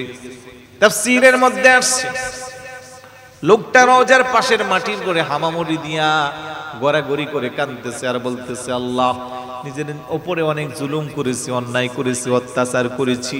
এই আয়াতের হুকুম পাওয়ার পরে আমি আর একটা সেকেন্ডও দেরি করি নাই, দৌড়াইয়া তোমার হাবিবুল্লাহর রওজা মুবারকের পাশে আসছি। কিন্তু এসে এখন শুনতেছি 3 দিন আগে তোমার হাবিব পর্দা করেছে। এখন আমার কি অবস্থা হবে? আমি যদি জীবদ্দশায় আসতে পারতাম, হয়তো তোমার হাবিবের উসিলা তুমি আমারে ক্ষমা করে দিতা। সুবহানাল্লাহ। লোকটা এইভাবে গড়াগড়ি করতে করতে ওই জায়গায় ঘুমিয়ে গেল। মাওলায়ে কায়নাত শের খুদা আলী রাদিয়াল্লাহু তাআলা আনহুকে রাসূলুল্লাহ স্বপ্ন যোগে দেখালো, আলী, আমার রওজার পাশে একটা বেদুইন আরবি এসে কান্না করতেছে, তাকে শুভ সংবাদ দাও। আমার জীবদ্দশায় আসলে যেমন করে আমার আল্লাহ তার তামাম জীবনের গুনাহগুলো ক্ষমা করে দিত, আল্লাহর পক্ষ থেকে আমি রাসূলুল্লাহ জানান দিয়ে দিলাম, তাকে শুভ সংবাদ দাও যে আমার আল্লাহ তাকে এখনো সব ক্ষমা করে দিছে। সুবহানাল্লাহ। 1450 বছর পার হয়ে গেল, এখনো যদি কেউ রাসূলুল্লাহর রওজার পাশে যাইয়া নিজের জীবনের গুনাহগুলোর জন্য আল্লাহর কাছে তাওবা করে, আমার আল্লাহ তার তাওবা কবুল করতে পারে কি পারে না? সরাসরি কোরআনে আল্লাহ বলেন, যাউকা, তোমরা যাও। কিন্তু দুঃখজনক হলেও সত্য, যে শায়েক বলছে 40 বছরের আগে নবী ছিলেন না, ওই শায়েক এইবার হজের আগে আবার আরেকটা ফতোয়া দিছে, 15টা জায়গা আছে দোয়া কবুলের, ওই জায়গা মদিনার নাম নাই। আরেকটু জোরে বলি নাউজুবিল্লাহ। ও মুসলমান, বড় দুঃখ লাগে, আফসোস লাগে, ওই ব্যক্তিদের কথাগুলো যখন কোরআন হাদিস দিয়ে আবার আপনাদের সামনে আমরা উপস্থাপন করি, স্কুলে পড়ে, কলেজে পড়ে, ইউনিভার্সিটিতে পড়ে এমন কিছু যুবক আছে, ওরা আবার আমাদেরকে তখন গালিগালাজ করে। বুঝে আসে না, কেন রে মুসলমান তুমি রাসূলের শান কমাইতে চাও? কেন তুমি রাসূলের এত মর্যাদা যে আল্লাহ দিল, আল্লাহকে ওয়ারাফা'না লাকা যিকরাক, হাবিব আমি আপনার মর্যাদা বৃদ্ধি করেছি। আল্লাহ যার মর্যাদা বাড়ায়, পৃথিবীর কেউ তার মর্যাদা কমাইতে পারে না। পৃথিবীর সবাই যদি দুশ্মনী করে মর্যাদা কমাইতে চায়, কমানোর কোনো সুযোগ নাই, কারণ বাড়াচ্ছে কে? আর একটু জোরে বলুন কে? আফসোস লাগে, দুঃখ লাগে, এই জন্য কথাগুলো বলা। বড় আফসোস লাগে, বড় দুঃখ লাগে যে রাসূলের রওজার পাশে যুগের বড় বড় মুহাক্কিক ইমাম যারা ছিলেন, যারা আলেম ছিলেন, তারা পর্যন্ত দোয়া কবুলের সর্বোৎকৃষ্ট জায়গা বলে আখ্যায়িত করেছেন। তারা যুগের পর যুগ, বছরের পর বছর হুজুরের রওজার পাশে নিজের জীবনকে সঁপে দিয়েছেন, খেদমতি জিন্দেগিকে লম্বা করেছেন। আর 1400 বছর পরে এসে শুনতে হয় মদিনা দোয়া কবুলের জায়গা কোথাও নাই। বড় করে বলি নাউজুবিল্লাহ। এটা মুহাব্বতে জিকির করি, লা ইলাহা লা ইলাহা, জোরে জোরে লা ইলাহা, মুহাব্বতে লা ইলাহা লা ইলাহা, হাসবি রব্বি জাল্লাল্লাহ মা ফি কলবি, হাসবি রব্বি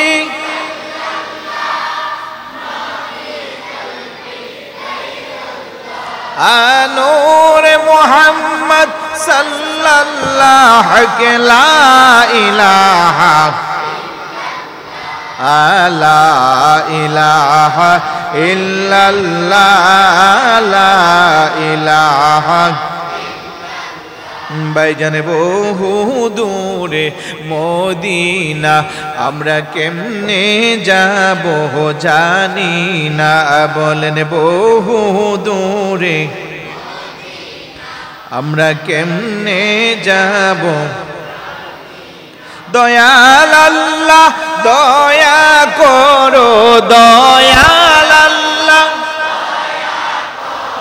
ও দেখাও সোনার মদিনা। লা ইলাহা লা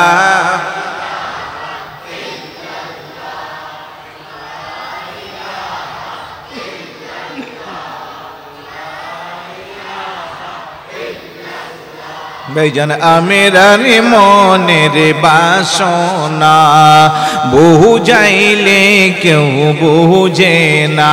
বলেন আমেরার মনের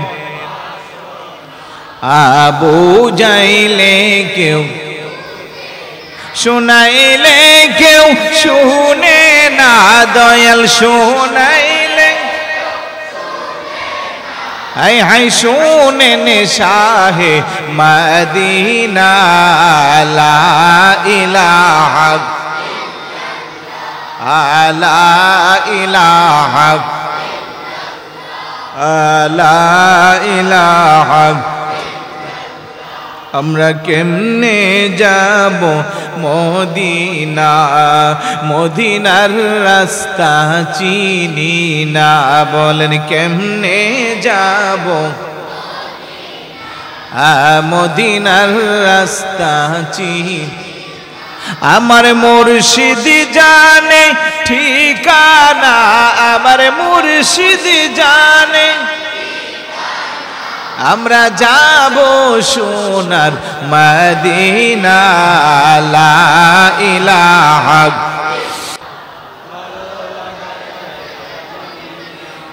আওয়াজটা কিন্তু হচ্ছে না। সবার যদি জায়গা একটা হয়, আওয়াজ তো আরো প্রকম্পিত হওয়া দরকার, ঠিক না? জবান খুলে ভালোবাসার জায়গা মদিনা, ভালো লাগার জায়গা। সবাই ভালোবাসার জায়গা ভালো লাগার। মদিনা শরীফে নূরের খজিনা, মদিনা শরীফে নূরের খজিনা। সাজিয়েছেন দয়াল রাব্বানা, ভালোবাসার জায়গা মদিনা। বলেন ভালোবাসার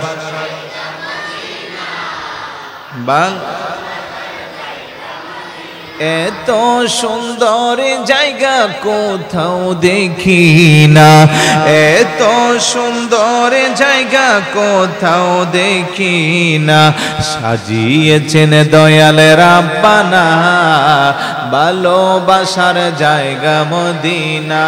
বলেন ভালোবাসার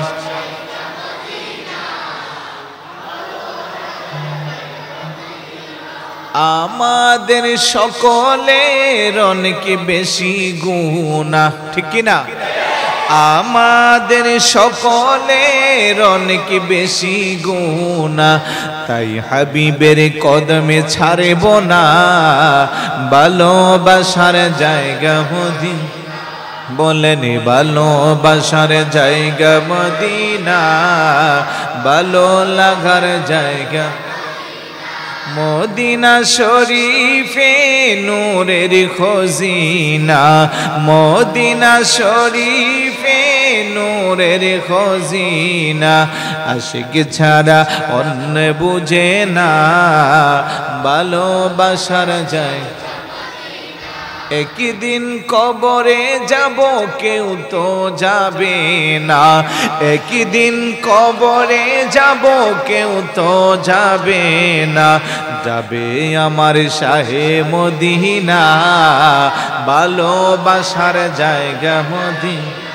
বলেন ভালোবাসার জায়গা, ভালো লাগার জায়গা। যতই দরুদ পড়ি তৃপ্তি মিটে না, যতই দরুদ পড়ি তৃপ্তি মিটে না, মিলাদে অশান্তি থাকে না ভালোবাসার জায়গা মদিনা। বলেন ভালোবাসার ভালো লাগার জায়গা। এত সুন্দর জায়গা কোথাও দেখি না, এত সুন্দর জায়গা কোথাও দেখি না, সাজিয়েছেন দয়াল রাব্বানা ভালোবাসার জায়গা মদিনা। বলেন ভালো লাগার জায়গা মদিনা। মারহাবা বলি সবাই। আল্লাহ যেন প্রত্যেকের জীবনে একবার হলেও মদিনার জিয়ারত নসিব করে, যারা দেখছে যেন বারবার দেখতে পারে। বলুন আমিন। আরেকটু জোরে বলুন আমিন। আল্লাহ বলেন ইন্নাল্লাযীনা ইয়াগুদ্দুনা আসওয়াতাহুম ইনদা রাসূলিল্লাহ, যারা তাদের আওয়াজকে নিম্ন স্বরে রাসূলুল্লাহর সামনে প্রেজেন্ট করে, ইয়াগুদ্দুনা আসওয়াতাহুম ইনদা রাসূলিল্লাহ উলাইকাল্লাযীনা ইমতাহানাল্লাহু কুলুবাহুম লিত্তাকওয়া। বড় করে বলি সুবহানাল্লাহ। তারা তাকওয়া এবং পরহেজগারি অবলম্বন করতে পারবে। লাহুম মাগফিরাতু ওয়া আজরুন আযীম। আল্লাহকে আমি তাদেরকে ক্ষমা করে দিব, মাফ করে দিব, তাদের জন্য রয়েছে মাগফিরাত এবং মহান পুরস্কার। সুবহানাল্লাহ বলবেন না? তাহলে দুটো আয়াতকে যদি কম্পেয়ার করি, একটাতে পাইলাম রাসূলুল্লাহর কণ্ঠের উপরে যদি আওয়াজটা বেড়ে যায় আমল বরবাদ হয়ে যাবে, আরেক পরের আয়াতে পাইলাম যদি কণ্ঠস্বরটাকে ছোট করা হয় অন্তরটাকে আল্লাহ পাক তাকওয়া এবং পরহেজগারির জন্য উপযুক্ত করবে এবং তার গুনাহ ক্ষমা করে তাকে মহা পুরস্কার দান করবে। বড় করে বলি সুবহানাল্লাহ। এবার সিদ্ধান্ত আপনার, সিদ্ধান্ত আমার যে রাসূলুল্লাহর সাথে কেমন করব। যে যেমন করবে তার মর্যাদা তেমন হবে। আবু বকর সিদ্দিক রাদিয়াল্লাহু তাআলা যেই সময়ে ছিল, যেই মুহূর্তে রাসূলুল্লাহকে পেয়েছে, ওই সময়ে আবু জাহেলও পেয়েছে। মনোযোগ আছে? আবু জাহিল্লা রাস্তার মোড়ে বলতেছে, আব্দুল্লাহর ছেলে মুহাম্মদের মতো এত কুৎসিত চেহারা আমি জীবনে কাউকে দেখি নাই। আরেকটু জোরে বলুন নাউজুবিল্লাহ। তার নাম ছিল আবুল হাকাম, জ্ঞানীর পিতা। রাসূলুল্লাহর সাথে বেয়াদবি কিরা হইছে, মূর্খের পিতা আবু জাহেল। কেউ আবু জাহেল কই না, ভালো ইমানদার হইলে আবু জাহিল্লা, মানে নামের মধ্যে একটা গালির মতো করে। কথা কোন ঠিক না? কত বড় বেয়াদব। সে বলতেছে গো হুজুরের চেহারা কুৎসিত। আরেকটু জোরে বলি নাউজুবিল্লাহ। আবু বকর সিদ্দিক রাদিয়াল্লাহু তাআলা আনহু যখন শুনছে, উনি বলতেছে, খোদার কসম, আমার রাসূলের চেহারার চেয়ে সুন্দর আল্লাহ পাক পৃথিবীতে আর কিছু সৃষ্টি করেন নাই। সূর্য বলো, পূর্ণিমার চন্দ্র বলো, সব কিছু রুচি আল্লাহ আল্লাহর হাবিবকে নূরানি এবং সৌন্দর্য করে সৃষ্টি করেছে। সাহাবী রাসূলুল্লাহর কাছে গেছে, ইয়া রাসূলুল্লাহ, আবু জাহেল বলছে আপনার মতো কুৎসিত কাউকে সৃষ্টি করেন নাই। রাসূলুল্লাহ তো সত্য বলছে। একটু পরে আবু বকর সিদ্দিক রাদিয়াল্লাহু তাআলা বলতেছে আপনার চেয়ে সুন্দর করে আল্লাহ পৃথিবী কাউকে সৃষ্টি করে নাই। রাসূলুল্লাহ তো সত্য বলছে। সাহাবীর মনের মধ্যে একটু চিন্তা, দুইজন আবার কেমনে সত্য বলি? কথা দুইটা দুই মেরু, কথা বলেন ঠিক না? জিজ্ঞাসা করা হলো, ইয়া রাসূলুল্লাহ, ইয়া হাবিবাল্লাহ, সাইয়েদনা আবু বকর সিদ্দিক রাদিয়াল্লাহু তাআলা আনহুর কথাটা আপনাকে যখন বললাম তাও বললেন সত্য বলল, অপর দিক দিয়ে আবু জাহেলের কথা বললাম তাও বললেন সত্য বলল, ব্যাপারটা বুঝলাম না। আমার নবী কো সাহাবারা শুনো, আবু জাহেল আমাকে যেই দৃষ্টিভঙ্গিতে দেখে তার দৃষ্টিভঙ্গি অনুযায়ী তার মনের ভাবটা সে প্রকাশ করেছে, এই জন্য আমি তাকে বলছি সে সত্য বলছে। আর আমার আবু বকর আমাকে যেই দৃষ্টিভঙ্গি থেকে দেখে আমার আবু বকর ওনার মনের ভাবটা সেইভাবে প্রকাশ করেছে, উনিও সত্য বলেছে। সুবহানাল্লাহ। কেমন সত্য বলেছে? যার ব্যাপারে আল্লাহ বলেন,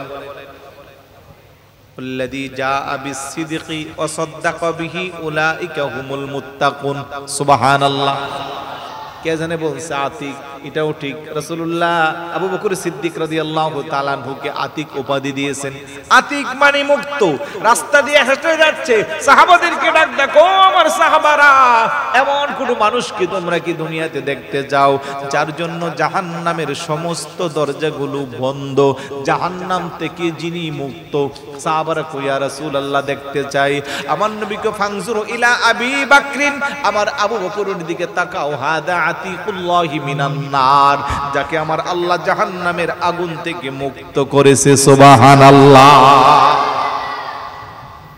দৃষ্টিভঙ্গি, দৃষ্টিভঙ্গি বদলান, অনেক কিছু বদলে যাবে। কথা বলেন ঠিক কি না? নবীর শ্রেষ্ঠ সাহাবী হযরত আবু বকর সিদ্দিকী ভালোবেসে শুইল পাশে, ভালোবেসে শুইল পাশে, যায়া দেখো মদিনা, মদিনা, মদিনা, আশিক মুমিনের ঠিকানা। বলেন মদিনা, আশিক মুমিনের ঠিকানা। দিদার চেয়ে কাঁদো তোমরা, দিদার চেয়ে কাঁদো তোমরা, হও না নবীর দেওয়ানা। মদিনা, মদিনা, আশিক মুমিনের ঠিকানা। বলেন মদিনা।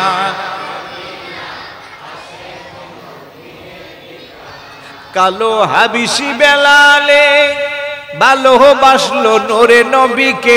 ও সুবহানাল্লাহ বলবেন না? এই বছর হজের মৌসুমে একজন কালো ভাইয়ের পিকচার সারা পৃথিবীতে আলোচিত হয়েছে, পড়ছে আপনাদের নজরে?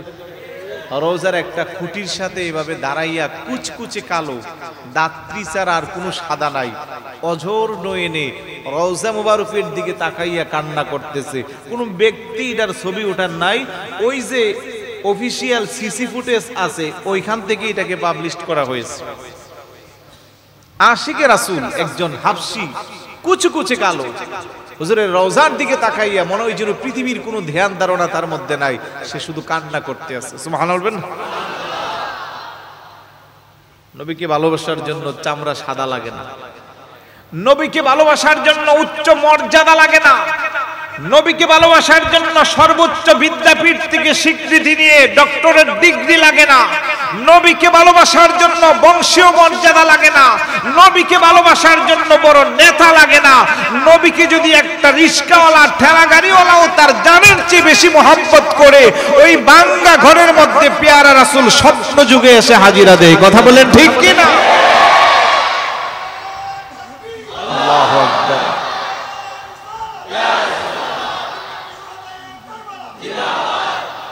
আজকে তোমরা দুনিয়ার সর্বোচ্চ শিক্ষা অর্জন করতে পারো, রাসূলুল্লাহর শান আজমত খুঁজে পাও না। শুধু রাসূলুল্লাহর দুরূহ ত্রুটি খুঁজে পাও, শিখে নাও। হাবশী বেলাল কুচকুচে কালো ছিল, কালো হাবশী বেলাল ভালোবাসলো নূরে নবীকে ও, ইসলামের প্রথম মুয়াজ্জিন, ইসলামের প্রথম মুয়াজ্জিন বানাইলেন রাব্বানা। মদিনা মদিনা আশিক মুমিনের ঠিকানা, বলেন মদিনা আশিক মুমিনের ঠিকানা। दीदार चे कादो तो मेरा, दीदार चे कादो तो मेरा, हो ना नबीर देवाना। मदीना मदीना आशिक मुमिनेर ठिकाना, बोलेन मदीना मदीना आशिक मुमिनेर ठिकाना। আলহামদুলিল্লাহ বলবেন না? বিরক্ত হচ্ছেন নাকি? প্রাসঙ্গিক আসছে বিদায় কথাগুলো বলছি। তারপরে আল্লাহ সুবহানাহু ওয়া তাআলা বলেন, ইন্নাল্লাযীনা ইউনাদুনাকা মিন ওয়ারাইল হুজুরাতি আকসারুহুম লা ইয়াকিলুন। হে রাসূল, নিশ্চয়ই যারা কক্ষের পিছন থেকে আপনাকে উচ্চ সুরে ডাকে তাদের অধিকাংশই কাণ্ডজ্ঞানহীন, অর্থাৎ তাদের আকল নাই, ব্যাকল। কথা কোন ঠিক কিনা? ইন্নাল্লাযীনা ইউনাদুনাকা মিন ওয়ারাইল হুজুরাত, ওই যে বলছিলাম হুজরা মানে কক্ষ। হুজরা মানে কি? ইমাম সাহেব হুজুর কই আছে? হুজরাখানায় আছে। তার মানে মিন ওয়ারাইল হুজুরাত, হুজরাখানার পিছন থেকে যারা আপনাকে ডাকছে। বাল আকসারুহুম লা ইয়াকিলুন, তাদের অধিকাংশই বোকা, নির্বোধ, কাণ্ডজ্ঞান নাই। কারণ থাকলে কোনো ভদ্র মানুষ যে কাউকে বাড়িতে চেঁচামেচি করে ডাকতে পারে? আর কেমনে আল্লাহ রাসূলের শান বুঝাইতে, রাসূলুল্লাহকে সান্ত্বনা দিচ্ছে, আপনি মনে কষ্ট নিয়েন না। ওরা চেঁচামেচি করছে, ডাকছে, আমি তো এর আগে তাদেরকে ওয়ার্নিং দিলাম যে খবরদার, তাদের আমল বরবাদ হয়ে যাবে। এখন আবার বলতেছে আপনি মনে কষ্ট নিয়েন না। ওরা নির্বোধ, বোকা মানুষ, গ্রামের মানুষ, হঠাৎ করে আসছে। আসলে তাফসীরের মধ্যে আসছে বনু তামিম মানে বেদুইন বলা হচ্ছে, কোথাও গ্রাম্য লোক বলা হচ্ছে। তো গ্রামের মানুষটা আসলে এত ম্যানার বা এত টেন্ডেন্সি, এত কিছু তারা বুঝে না, এটাই স্বাভাবিক। এবার বলতেছে তাদের অধিকাংশই নির্বোধ, বোকা। তারপরে বলতেছে ওয়ালাউ আন্নাহুম সাবারু হাত্তা তাখরুজা ইলাইহিম লাকানা খায়রাল লাহুম, তারা যদি একটু ধৈর্য ধারণ করত, আপনি আসা পর্যন্ত যদি তারা অপেক্ষা করত, তাইলে এটা তাদের জন্য খায়রাল লাহুম, উত্তম হইতো, ভালো হইতো। বড় করে বলি সুবহানাল্লাহ। আরেকটু জোরে বলি সুবহানাল্লাহ। ولو أنهم صبروا حتى تخرج إليهم لكان خيرا لهم والله غفور رحيم। তখন তারা আমি আল্লাহকে অত্যন্ত দয়াবান, মেহেরবান, ক্ষমাশীল পাইতো। সুবহানাল্লাহ। এই পাঁচটা আয়াত এক রকমের শানের সালাতের উপর। তারপরে পুরা সূরাটাই আমাদের জন্য অনেক শিক্ষণীয় বিষয় আছে। বিশেষ করে 13 নম্বর আয়াত আর গুরুত্বপূর্ণ। আমার বোধ হয় আমি আর সামনে বাড়াটা ঠিক হবে না, যেহেতু শেষ করা তো আর সম্ভব না। এই পাঁচটি আয়াতই আমি প্রাথমিকভাবে আলোচনা করলাম। মোটামুটি ভাবে তার একটা সামারি যদি করা হয়, সাবস্টেন্সটা বের হবে, মূল কথাটা বের হবে। আজমতে মুস্তাফা রাসূলে পাকের মর্যাদা কত বেশি, তা বিন্দু মাত্র যাদের আকল জ্ঞান আছে তারা মোটামুটি আল্লাহর দেওয়া স্বীকৃতিগুলো অনুধাবন করলে বুঝতে পারবে। কথা বলেন ঠিক না? আর যার যত বেশি রাসূল প্রেম, রাসূলের আদর্শ, রাসূলের আনুগত্য যার যত বেশি, তার মর্যাদাও ঘোষণাকার। কারণ আল্লাহ বলতেছেন উলাইকাল্লাযী লাম তাহানাল্লাহু কুলুবাহুম লিত্তাকওয়া। তাকওয়ার অনেক মর্যাদা। তাকওয়া কিভাবে অর্জন করতে হয়? বেশি টাকা পয়সা লাগে, শিক্ষা দীক্ষা লাগে, নেতা হতে হয়? আল্লাহ কো ইন্না আকরামাকুম ইনদাল্লাহি আতকাকুম। যার তাকওয়া যত বেশি আমি আল্লাহর কাছে তার মর্যাদা তত বেশি। এবার কিছু কাজের কথা বলি, বেশি কাজের কথা। এতক্ষণ যা বলছি এগুলো তো আরো বেশি গুরুত্ব। এখন বলেন যে আমরা যদি শহাদায়ে কারবালার মাহফিল থেকে এই সিদ্ধান্ত নেই যে আমরা রাসূলের আদর্শ বাস্তবায়ন করব, তাহলে তো আমাদের নামাজের দরকার নাই। বছরে একবার এরকম 10 দিন মাহফিল করলে হবে নাকি? রোজার দরকার নাই, মহিলাদের পর্দা করা দরকার নাই, যুবকদের আব্বা আম্মার কথা শোনা দরকার নাই। থাকলে এখন তো আমি এখানে বসে প্রমাণ দিতে পারবো এলাকার অনেক যুবক আছে যারা এখন ইয়াবা আসক্ত হয়ে গেছে। এলাকার অনেক যুবক আছে যারা আব্বা আম্মার কথা শুনে না। কথা বলেন ঠিক কি না? অনেক যুবক আছে যারা সারা রাত ফেসবুকিং করে, মোবাইল টিপে রাতটা নষ্ট করে। তাহলে মাহফিলগুলো যদি না থাকতো আমার বোধ হয় আমরা একেবারে শেষ দরজায় চলে যেতাম। কারণ বিজ্ঞ 10 জন আলেম, 12 জন আলেম ক্রমান্বয়ে এক এক দিন এক একটা বিষয়ে কথা বলবে। কথাগুলো যদি আমরা পুরাপুরি না পারি, 50%ও না পারি, 30%ও যদি বাস্তব জীবনে কাজে লাগাই, আমাদের মর্যাদা বাড়বে না কমবে? এখানে যারা আসেন বিভিন্ন ক্যাটাগরির বাইরে এখানে আসেন। এখন মাদ্রাসায় ভর্তি হয়ে কোরআন হাদিস শিখবেন, জ্ঞান অর্জন করবেন, সেই সুযোগ আছে নাই। তাহলে ধর্মীয় জ্ঞান নেওয়ার জন্য আমাদের একটা অন্যরকম মাধ্যম হলো শুক্রবারের জুমার খুতবা। সম্মানিত খতিব সাহেব আধা ঘন্টা 40 মিনিট 1 ঘন্টা বিষয়ভিত্তিক যে বয়ান দেয়, নিয়মিতভাবে শুরু থেকে শেষ পর্যন্ত যেই মুসল্লিটা শুনবে, অন্তত একটা সপ্তাহে সে এটার উপরে আমল করলে অনেক গুনাহের কাছ থেকে বাঁচতে পারবে। কিন্তু আমরা তো ওই মুসলমান, আলোচনা শেষ করে খুতবা শেষ, নামাজও দাঁড়াইবো, দৌড় দিয়ে এসে কোনো রকমে আল্লাহু আকবার। আছে না নাই? আলহামদুলিল্লাহ অনেকে আছে, মুরব্বীরা আছে যারা মসজিদ পুরায় রাখে। তবে বেশি আগে আসা দরকার ছিল যারা পরে আসে তারা। কারণ আমার এই মুরব্বীরা যারা এখানে বসা আছে, ওরা এখন মদের আসরে যাবে না, ওরা এখন জোয়ার আসরে বসবে না, ওরা এখন কোনো মানুষকে বেয়াজ্জতি করবে না, ওদের দ্বারা এখন কেউ ক্ষতিগ্রস্ত হবে না। যাদের গোটা জীবনটাই সামনে রয়েছে, যারা চাইলে ইসলামকে মনে প্রাণে আঁকড়ে ধরে, রাসূলুল্লাহর আদর্শকে আঁকড়ে ধরে তাদের লাইফটাকে একটা গ্লোরিয়াস লাইফ করতে পারত, ওরা এখন এই কথাগুলো শুনতে আসে না। ওরা বিভিন্ন জায়গায় আড্ডার মধ্যে ব্যস্ত আছে। কথা বলেন ঠিক না? এই জন্য যুবকদেরকে অনুরোধ করব, এই সুন্দর আয়োজন যদি অন্তত সমাজটাকে পরিবর্তন করতে না পারে, তাহলে এটা আমাদের ব্যর্থতা। কথা বলেন। আজকের মাহফিলে যারা আছেন যুবক ভাইয়েরা বিশেষ করে আমার সাথে ওয়াদাবদ্ধ হবেন, আপনাদের দ্বারা সমাজে কোনো অনৈতিক অবক্ষয়, এই জাতীয় কোনো কাজ যেন না হয়। রাজি আছেন? পারবেন সবাই? দেখেন ভাই, আমরা বাসবর কয়দিন, আসার সিরিয়াল আছে, যাওয়ার কোনো সিরিয়াল নাই। আমার বয়সের আমার অনেক আপনজন চলে গেছে, আপনার বয়সের অনেক আপনজন চলে গেছে। গত পরশুদিন আপনাদের রাউজানের চট্টগ্রাম টিচার্স ট্রেনিং কলেজের একজন প্রফেসর, আমারও স্যার উনি, আমি বিএড কলেজ থেকে বিএড করছি, এমএড করছি সেই সুবাদে, রাউজান বাড়ি।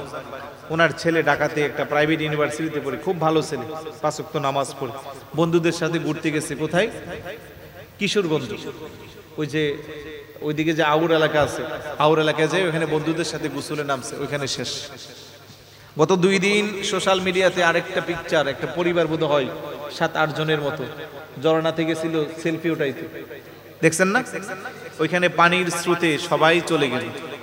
ওরা কি 1 ঘন্টা আগেও ভাবছিল যে এই আনন্দ ভ্রমণটাই ওদের জীবনের শেষ? ওই বিশ্ববিদ্যালয়ের বাইরে কি ভাবছিল যে বন্ধুদের সাথে ঘুরে যাওয়াটাই জীবনের শেষ? বাইক নিয়ে সকালে বের হয় এলাকার ছেলে, বিকালবেলা খবর পাওয়া যায় গত কয়েকদিন আগে বদ্দারহাট ফ্লাইওভারের আগে 2 ফ্লাইওভারের মাঝখানে এক বাইকার চলে গেছে লরির ধাক্কায়। প্রতিনিয়ত তরতাজা জীবন্ত সুঠাম দেহের অধিকারী অনেক মানুষ আল্লাহর ডাকে সাড়া দিয়ে চলে যাচ্ছে। তারই মাঝখানে আল্লাহ যে আপনাকে সব ধরনের বালা মুসিবত থেকে হেফাজত করে আপনাকে আমাকে এই উন্মুক্ত ময়দানে নিঃশ্বাস নিয়ে বেঁচে থাকার সুযোগ করে দিয়েছে, ওই আল্লাহর শুকরিয়া আদায় করা দরকার আছে না নাই? আল্লাহ বলে আমি বেশি কিছু চাই না, দিন রাত মিলাইয়া 24টা ঘন্টা সময় তোরে দিলাম, অন্তত টাইম টু টাইম 5 বার শুধু আমি আল্লাহ চাই যে আমার কুদরতি কদমিতে সিজদা লাগা। সুবহানাল্লাহ বলবেন না? সিজদার মাধ্যমে বান্দা আল্লাহর বন্ধু হতে পারে। ইবাদতের মাধ্যমে বান্দার মর্যাদা আল্লাহর নিকট এত বেশি বৃদ্ধি পায় যা পৃথিবীর কোন শক্তি এটা আদায় করতে ওই ক্ষমতা অর্জন করতে পারে না। তাই আজকের মাহফিল থেকে ওয়াদা দিব 5 ওয়াক্ত নামাজ পড়ব। আর একটু জোরে বলুন ইনশাআল্লাহ। নামাজ আমি পড়লে আমার সওয়াব আপনি নিতে পারবেন? আপনি পড়লে আমি নিতে পারবো? যার যারটা যার যার কাছে থাকবে। ইন্না সলাতা তানহা আনিল ফাহশাই ওয়াল মুনকার, নিশ্চয়ই নামাজ মানুষকে যাবতীয় অশ্লীল বেহায়াপনা কাছ থেকে রক্ষা করে। আবার আবেদ আলীর মতো করিয়েন না। এখন আরেক আবেদ আলী সোশ্যাল মিডিয়াতে ভাবতেছে সারা জীবন প্রশ্ন পাস করে কোটি কোটি টাকার মালিক হয়েছে। সাংবাদিকরা ধরল 15 বছর আগেও আপনি ড্রাইভার, এখন কিভাবে করেন? এই অবৈধ টাকা উপার্জন করছেন। আমি এগুলো সব আল্লাহর রাস্তা দান করছি। আল্লাহ কি বলছে যে আপনি অবৈধ পন্থায় অর্জন করে আল্লাহর পথে ব্যয় করবেন? আমি বললাম যে এক সূত্রই তো শেষ, ইন্না সলাতা তানহা আনিল ফাহশাই। আল্লাহ বলে নিশ্চয়ই নামাজ মানুষকে যাবতীয় অশ্লীল বেহায়াপনা কাছ থেকে দূরে রাখে। এখন যেই নামাজ পড়েন না ব্যক্তি সুদ খায়, ঘুষ খায়, অবৈধ উপার্জন করে, বোঝা গেলেও তার এই নামাজ আল্লাহ পর্যন্ত পৌঁছে। এটা জাস্ট আনুষ্ঠানিকতা, লোক দেখানো। আল্লাহ কই রাউনান নাস, এই নামাজে কোনো কাজে আসবে না, নামাজ পড়ার পরেও জাহান্নামে যাবে। তাহলে আমরা নিয়তটাকে ঠিক করব, আমলটাকে পরিশুদ্ধ করব, তারপরে 5 ওয়াক্ত নামাজ পড়ব। বলেন ইনশাআল্লাহ। যুবক যারা আছেন খুব মেজাজ আপনাদের, 50 টাকা 100 টাকার জন্য মাঝে মধ্যে আব্বা আম্মার সাথে চরম বেয়াদবি করেন, এরকম তথ্য আমার কাছে অ্যাভেলেবেল আছে। মোবাইলের এমবি কেনার জন্য মাকে গালি মারেন 100 টাকার জন্য। কয় টাকার জন্য? 100 টাকার এমবি। কিসের জন্য কিনে? ফ্রি ফায়ার আর পাবজি গেমস খেলার জন্য। আছে না নাই? ফ্রি ফায়ার পাবজি গেমসের টাকা না দিলে বাবাকে গালি দে, মাকে গালি দে, মার উপরে হাত উঠায়, বাবার উপরে হাত উঠায়। এই সমাজে এমন যুবক আছে না নাই? এই যুবক খুব ব্রেইন স্টুডেন্ট, পরীক্ষায় গোল্ডেন জিপিএ। আমি বলবো কর্মজীবনে তার চেয়ে ডামিশ আর 0%-এর সারিদার কেউ থাকবে না। আর যদি কোন রকমে লেখাপড়া করে পাস করে আর আব্বা আম্মার মনকে যদি জয় করতে পারে, আব্বা আম্মা যদি তার জন্য দোয়া করে, অনেক উপরে চলে যেতে পারে। এরকম হাজার দৃষ্টান্ত সমাজে আছে না নাই? এই আব্বা আম্মাকে কষ্ট দেওয়া যাবে? নামাজ পড়া যেমন ফরজ, রোজা রাখা যেমন ফরজ, আব্বা আম্মাকে সম্মান করা, তাজিম করা, খেদমত করাও ফরজ। মা বোনদের উদ্দেশ্যে বলবো, যারা কথাগুলো শুনছেন, আশা করছি এখনো ঘুমাচ্ছেন না, কারণ মাত্র বাজে 11:15। প্রায় জায়গা আমার মাইক ধরতেই বাজে 12টা। তো সেই তুলনা আজকে আমি 12টার ভিতরে আশা করছি বাসায়ও যেতে পারবো ইনশাআল্লাহ, যদি আল্লাহ কবুল করে।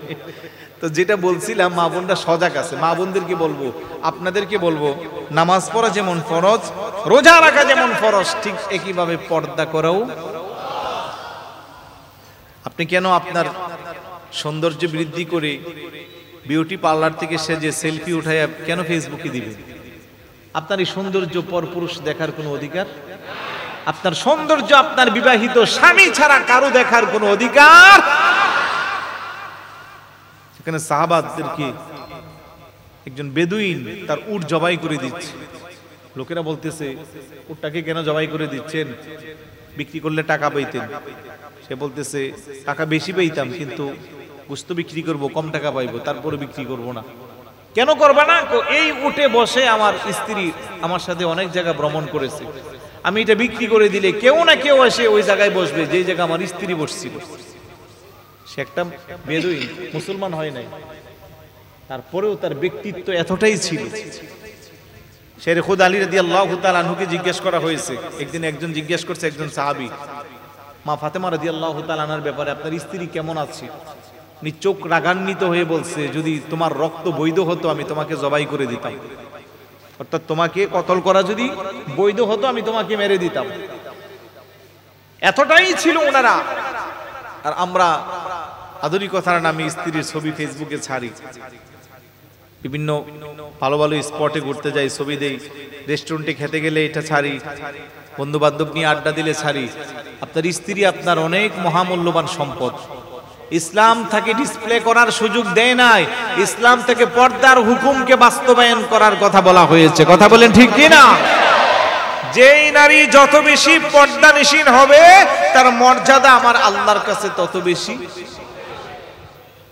রাগ করিয়েন না, আমাদেরকে অনুরোধ করব, এটা কারবালার মাস, এই কথাগুলো সব কারবালার শিক্ষা। আমাকে আবার একটা দিল যে ফোরাত নদীর পানিরে গজলটি গাওয়ার জন্য। মুহররম মাস তো, এটার অনুরোধ যে জায়গা যাই মোটামুটি সব জায়গায় এখন চলতেছে। গজলটার মাধ্যমেই আলোচনা সমাপ্ত করব। তবে আজকে যারা আসছেন আগামীকাল আর মাহফিলে আসা দরকার নাই, আসতে হবে নাকি প্রত্যেক দিন? আজকে যারা আসছে শুধু আপনারাই না, আরো বন্ধু বান্ধব নিয়ে আসবেন, আরো নিয়ে আসবেন। আপনার দাওয়াতে যদি একজন ভাই এখানে আসে, কোনো একজন আলেমের জবান থেকে দু চারটি কথা শুনে যদি কোনো কিছু সে আমলে দেয়, তার মধ্যে পরিবর্তন আসে, সে আমল করে যত সওয়াব পাবে আপনি আনার কারণে সমপরিমাণের সওয়াব পাইবেন। আবার আপনার সওয়াব থেকে কোনো কাটা হবে না, বয়ের কোনো কারণ নাই। তাইলে চেষ্টা করবেন প্রত্যেক দিন নিজেদের বন্ধু বান্ধব শুভাকাঙ্ক্ষী যারা আছে তাদেরকে নিয়ে আসতে। এই মাহফিলটার উসিলা যেন আল্লাহ পাক এলাকাটাকে আলোকিত করে, বলুন আমিন। অনেক কষ্ট করে ইন্তেজামিয়া কমিটি এই মাহফিলটা শেষ করে আগামী 15 দিনের মধ্যে হিসাব নিকাশ শেষ করেই কমিটি চলে যাবে আমার কাছে আগামী বছরের জন্য, আবার সব শিডিউল ঠিক করে। আমিও চেষ্টা করি ওনাদেরকে একটু সময় দিতে। তার মানে কতটা গুরুত্ব দেই তারা মাহফিলটাকে, কি করে সুন্দর করা যায়, কি করে একটু ভালো আলোচক দেওয়া যায়, যাদের আলোচনা শুনলে কিছুটাও আমাদের মধ্যে পরিবর্তন হয়, আমলের মধ্যে পরিপূর্ণতা আসে, চেষ্টা করে ওনারা আপ্রাণ। এখন বাকিটা হলো আমাদের আমলের বিষয়। আল্লাহ পাক যেন আমাদেরকে যথাযথভাবে এই মাহফিলের সঠিক সিদ্ধান্ত নিয়ে জীবনকে পরিবর্তন করার তৌফিক দান করে, বলুন আমিন। আর একটু জোরে বলুন আমিন। গজল যে কই আছে, ডায়েরি তো সাথে নাই, আল্লাহই জানে পাবো কিনা।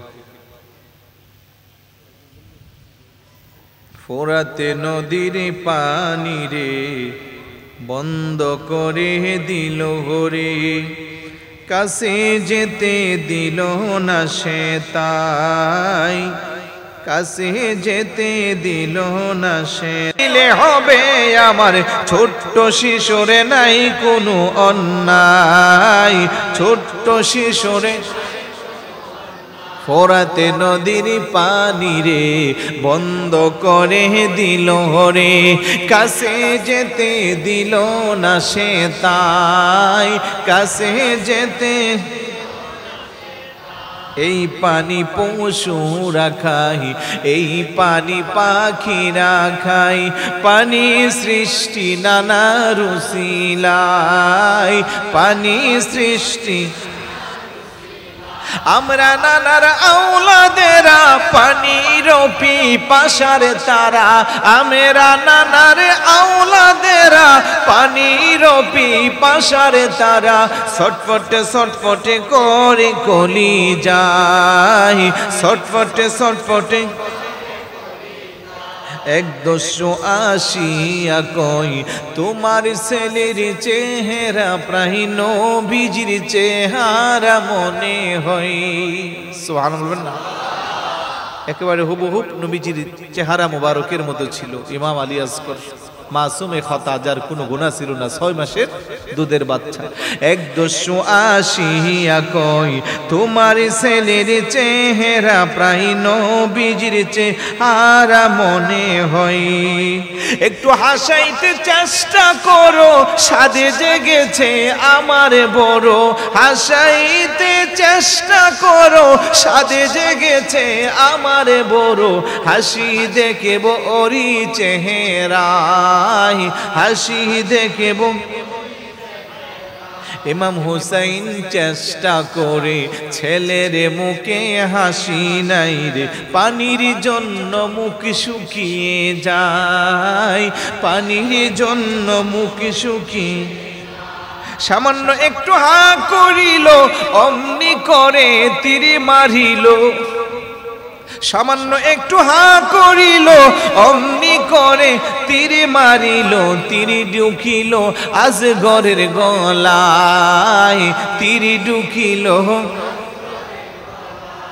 একটুখানি নাড়া দিয়া গেল ইমামে শহীদ হইয়া, ইমামে হুসাইন খিমাই গিয়া কয়, ইমামে হুসাইন খিমাই গিয়া, ইমাম কো শহরে বানুরে আজগরে পানি খাবে না রে, ইমামে কো শহরে বানুরে আজগরে পানি খাবে না রে, আমাদেরকে ছেড়ে চলে যায়, আমাদেরকে ছেড়ে চলে, ফোরাতে নদীর পানি রে বন্ধ করে দিল হরে, কাছে যেতে দিল না সে তাই, কাছে যেতে দিল না, পশু পাখি খাইল কেহ বাধা না দিল, পশু পাখি কেহ বাধা না দিল, বাধা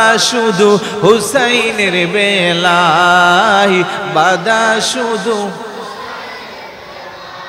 আল্লাহ যেন সেই আহলে বাইতের মুহাব্বত আমাদের অন্তরে দান করে বলুন আমিন। ইমাম হুসাইন রাদিয়াল্লাহু তাআলা আনহুর আদর্শের পতাকাবাহী সৈনিক যেন আল্লাহ বানায় বলুন আমিন। ইয়াজিদের প্রেতাত্মা থেকে যেন আমাদের ঈমানকে রক্ষা করে।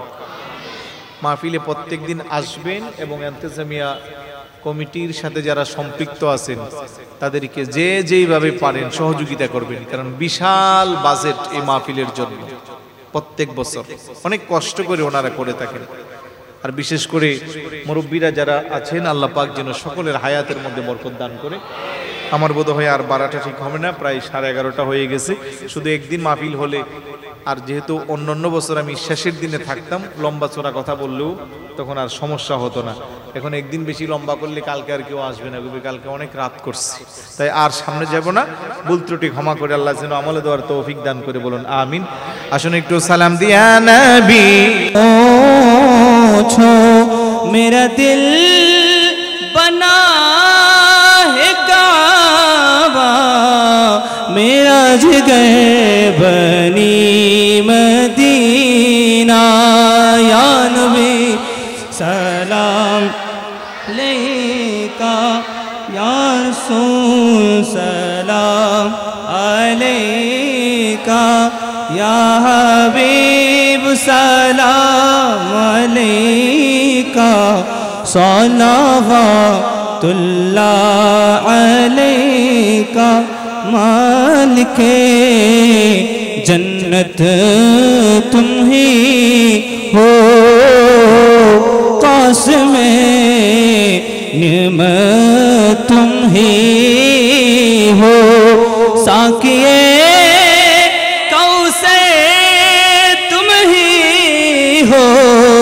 शाफिए महशे तुम ही हो, या नबी सलाम अलैका, या रसूल सलाम अलैका, या हबीब सलाम अलैका, सलावतुल्लाह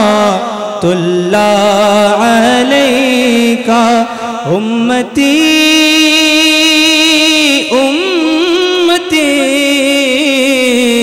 लब पे दारी रहा, नाज़े बेदारे उम्मत पेला को सलाम, मुस्तफा जाने रहमत पेला को सलाम, शम्मे बज में हिदायत पेला को सलाम, इमामुल आज़म गौसुल आज़म और ख्वाजा गरीबे नवाज़, 24वीं कोठी आका तैयब शाह, मुर्शिदी हज़रते क़िबला ताहिर साबिर शाह, रोनो के अहले सुन्नत पेला को सलाम मुस्तफा जाने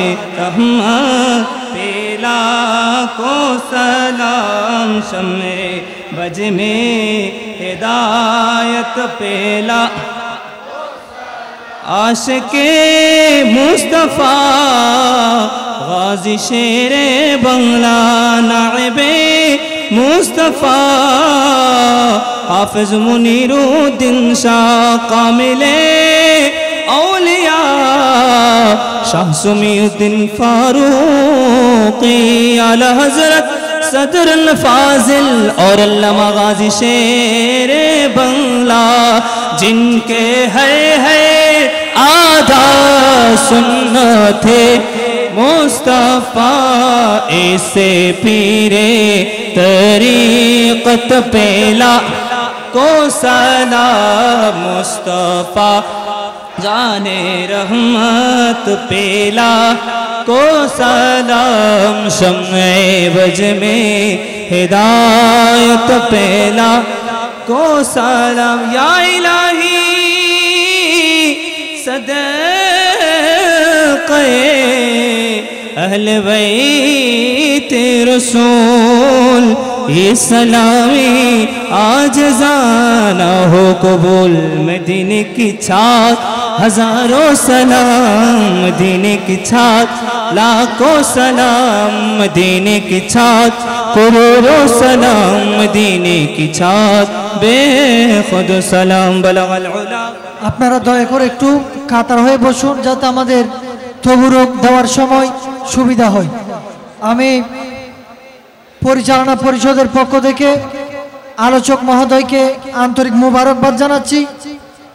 আজকে حسنة وقنا عذاب النار وأدخلنا الجنة مع الأبرار عزيز يا غفار يا رب العالمين رب اجعلني مقيم الصلاة ومن ذريتي ربنا وتقبل دعاء ربنا اغفر لي ولوالدي رب ارحمهما كما ربياني صغيرا رب العالمين তুতার বাপের হাট চরপাতরঘাটা কর্ণফুলি 10 দিন ব্যাপী শহাদায়ে কারবালার মাহফিল পরিচালনা পরিষদের ব্যবস্থাপনায় আহলে বাইতের স্মরণে বিশালী শহাদায়ে কারবালার মাহফিলের আজকের দ্বিতীয় দিবসে তোমার হাবিবের উপর দুরূদ ও সালাম মিলাদ ও কিয়াম পাঠ করে আল্লাহ তোমার কোরআন থেকে কিছু কথা বলে আমরা ভিক্ষুকের মতো তোমার শাহেনশাহ দরবারে হাত উঠিয়েছি।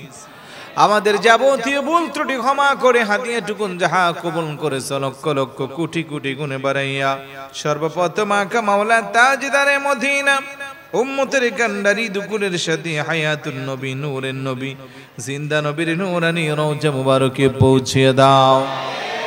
সমস্ত সাহাবায়ে কিরাম তাবিঈন মুজতাহিদিন খোলাফায়ে রাশিদিন শুহাদা সালিহিন পীর ওলি গাউস কুতুব আব্দুল উলামা ফুকাহা বুলাগানু জামা মুহাদ্দিসিন মুফাসসিরিন আইম্মে শরীয়ত আইম্মে তরিকত যেখানে আছেন প্রত্যেকের রূহে পাকে হাদিয়া পৌঁছে দাও। পীরানি পীর দস্তগীর মাহবুব সুবহানী কুতুব রব্বানী পীর মীর শেখ সৈয়দ আব্দুল কাদের জিলানী রাদিয়াল্লাহু তাআলা দরবারে পৌঁছে দাও। খাজা গান্নাজে হিন্দুস্তান খাজা মঈনুদ্দিন চিশতি আজমি রাদিয়াল্লাহু তাআলা দরবারে পৌঁছে দাও। খাজা গান খলিফা শাহজিলান খাজা আব্দুর রহমান চৌরবি কুতুবুল আউলিয়া বানি জামিয়া সৈয়দা মুর্শিদ সিরিকুটি বানি জশ্নে জুলুস ঈদ মিলাদুন নবী সাল্লাল্লাহু আলাইহি ওয়াসাল্লাম ও বানি গাউসে কমিটি গাউসে জামান মুর্শিদ বরহক হাফেজ করে আল্লামা সৈয়দ মুহাম্মদ তৈয়ব রাদিয়াল্লাহু তাআলা দরবারে পৌঁছে দাও। বাবা শাহজালানিয়া মুনিশা পুরানিয়া মুনিশো 360 আউলিয়া চট্টগ্রামের 12 আউলিয়া গাউসুল আজম মাঝবান্ডারি ইমাম শের বাংলা আলা হযরত কিবলা কাবা বরহক সিলসিলার যত মাশায়েখ যেখানে আছেন প্রত্যেকের রূহে পাকে হাদিয়া পৌঁছে দাও। আল্লাহ বিশেষ করে সাসমিউদ্দিন ফারুকী রহমাতুল্লাহ আলাইহি দরবারে পৌঁছে দাও। হালিশহর দরবারে পৌঁছে দাও। আল্লাহ ওলি গাউস কুতুবরা ওনাদের রূহানি ফয়েজ আমাদের সকলের জন্য তুমি নসিব করে দাও। আল্লাহ আমরা যারা হাত উঠাইছি জানি না কার জানে জনম দুঃখী মা নাই রে আল্লাহ, কার জানে জনম দরদি বাবা নাই। অনেকে হাত উঠাইছি মাও নাই বাবাও নাই। মা হারা সন্তানেরা যারা মায়ের কথা স্মরণ করলাম বাবা হারা সন্তানেরা যারা বাবার কথা স্মরণ করলাম, জনম দরদি আব্বা আম্মার কবরটাকে তুমি জান্নাতের টুকরা বানিয়ে দাও। দাদা দাদি নানা নানি আত্মীয় স্বজন পিতৃবংশ মাতৃবংশ শ্বশুর শাশুড়ি যাদের অন্ধকার কবরে, প্রত্যেকের কবরটাকে তুমি জান্নাতের টুকরা বানিয়ে দাও। আজকের মাহফিলকে সাজাইতে যাইয়া যারা টাকা দিয়া পয়সা দিয়া বুদ্ধি দিয়া শ্রম দিয়া খাটনি দিয়া এত সুন্দর করে আজিমুসান ভাবে সাজাইলো, আজকের মাহফিল আমাদের সকলের জন্য তুমি নাজাতের ব্যবস্থা করে দাও। আল্লাহ প্রত্যেক দিন আজিমুসান মাহফিলের মধ্যে কামিয়াবি দান করো আল্লাহ। আল্লাহ কিয়ামত পর্যন্ত মাহফিলকে কায়েমার দায়েম রাখিও। অক্রান্ত পরিশ্রম করে যারা মাহফিলের জন্য একটা বছর পরিশ্রম করে আল্লাহ, সমস্ত কমিটির প্রত্যেকটা ভাইকে তুমি কবুল আর মঞ্জুর করে নাও। বিশেষ করে আলহাজ উসমান গনি চৌধুরী, আল্লাহ জনাব আব্দুল মুনাফ সৌদাগর সাহেব, হাজী মহিউদ্দিন বকুল, ইঞ্জিনিয়ার হারুনুর রশিদ সাহেব সহ আরো যারা আছে আল্লাহ তোমার তো জানার বাকি নাই, প্রত্যেকের নামে নামে হকে হকে দুয়ার হাদিয়াকে তুমি মঞ্জুর করে নাও আল্লাহ। বিশেষ করে হাজী ইদ্রিস আলী ওনার হকের মধ্যে দোয়ার হাদিয়াকে মঞ্জুর করে নাও আল্লাহ। বেশি বেশি করে নেক আমলের মাধ্যমে তাদের শারীরিক সুস্থতার সাথে দীর্ঘ হায়াত দান করে দাও আল্লাহ। হাজী আবুল খায়ের সাহেব ওনার হকের মধ্যে দোয়ার হাদিয়াকে মঞ্জুর করে নাও আল্লাহ। বিশেষ করে জনাব শরীফুল ইসলাম সাহেব, আল্লাহ ওনার শ্বশুর কিছুদিন আগে আমাদের কাছ থেকে বিদায় নিয়েছে, ওনার শ্বশুর আব্বার রুহে পাকে হাদিয়া পৌঁছে দাও আল্লাহ। এইভাবে যারা দোয়া চেয়েছে প্রত্যেকের নামে নামে হকে হকে দোয়ার হাদিয়াকে মঞ্জুর করে নাও। যারা ব্যবসা করে ব্যবসার মধ্যে কল্যাণ দাও, যারা চাকরি করে চাকরির মধ্যে প্রমোশন দাও, যারা অভাবে আছে অভাব দূর করে দাও, যারা ঋণগ্রস্ত ঋণ থেকে মুক্ত করে দাও। স্কুল কলেজ ইউনিভার্সিটি মাদ্রাসায় যারা অধ্যয়নরত যথাযথ জ্ঞান অর্জন করার তৌফিক দাও। পরীক্ষার্থীকে মনের মতো পরীক্ষা দেওয়ার তৌফিক দাও। আমাদের সকলকে হুসাইনি আদর্শের সৈনিক হিসেবে কবুল আর মঞ্জুর করে নাও আল্লাহ। 5 ওয়াক্ত নামাজ যেন যথাযথ আদায় করতে পারে সেই তৌফিক দাও। আমাদের সন্তানগুলোকে নেক সন্তান হিসেবে কবুল আর মঞ্জুর করে নাও। হজ্জে বাইতুল্লাহ জিয়ারতে মদিনা নসিব করো। ربنا تقبل منا في الدنيا زيارة النبي صلى الله عليه وسلم وفي الآخرة شفاعته أرنا وجهه واسقنا من حوزه شربة لا نزمع بعده أبدا। শেষ পর্যন্ত তোমার দরবারে মালাকুল মউত যখন চলে আসবে কঠিন মুসিবতের সময়, তোমার হাবিবে দু জাহারে নূরানি চেহারা মুবারক আমাদের চোখের সামনে বাসাইয়া মোদের পাপী জবানে মধুর কালমা জারি করে দিও লা ইলাহা ইল্লাল্লাহু মুহাম্মাদুর রাসূলুল্লাহ। আসসালামু আলাইকুম।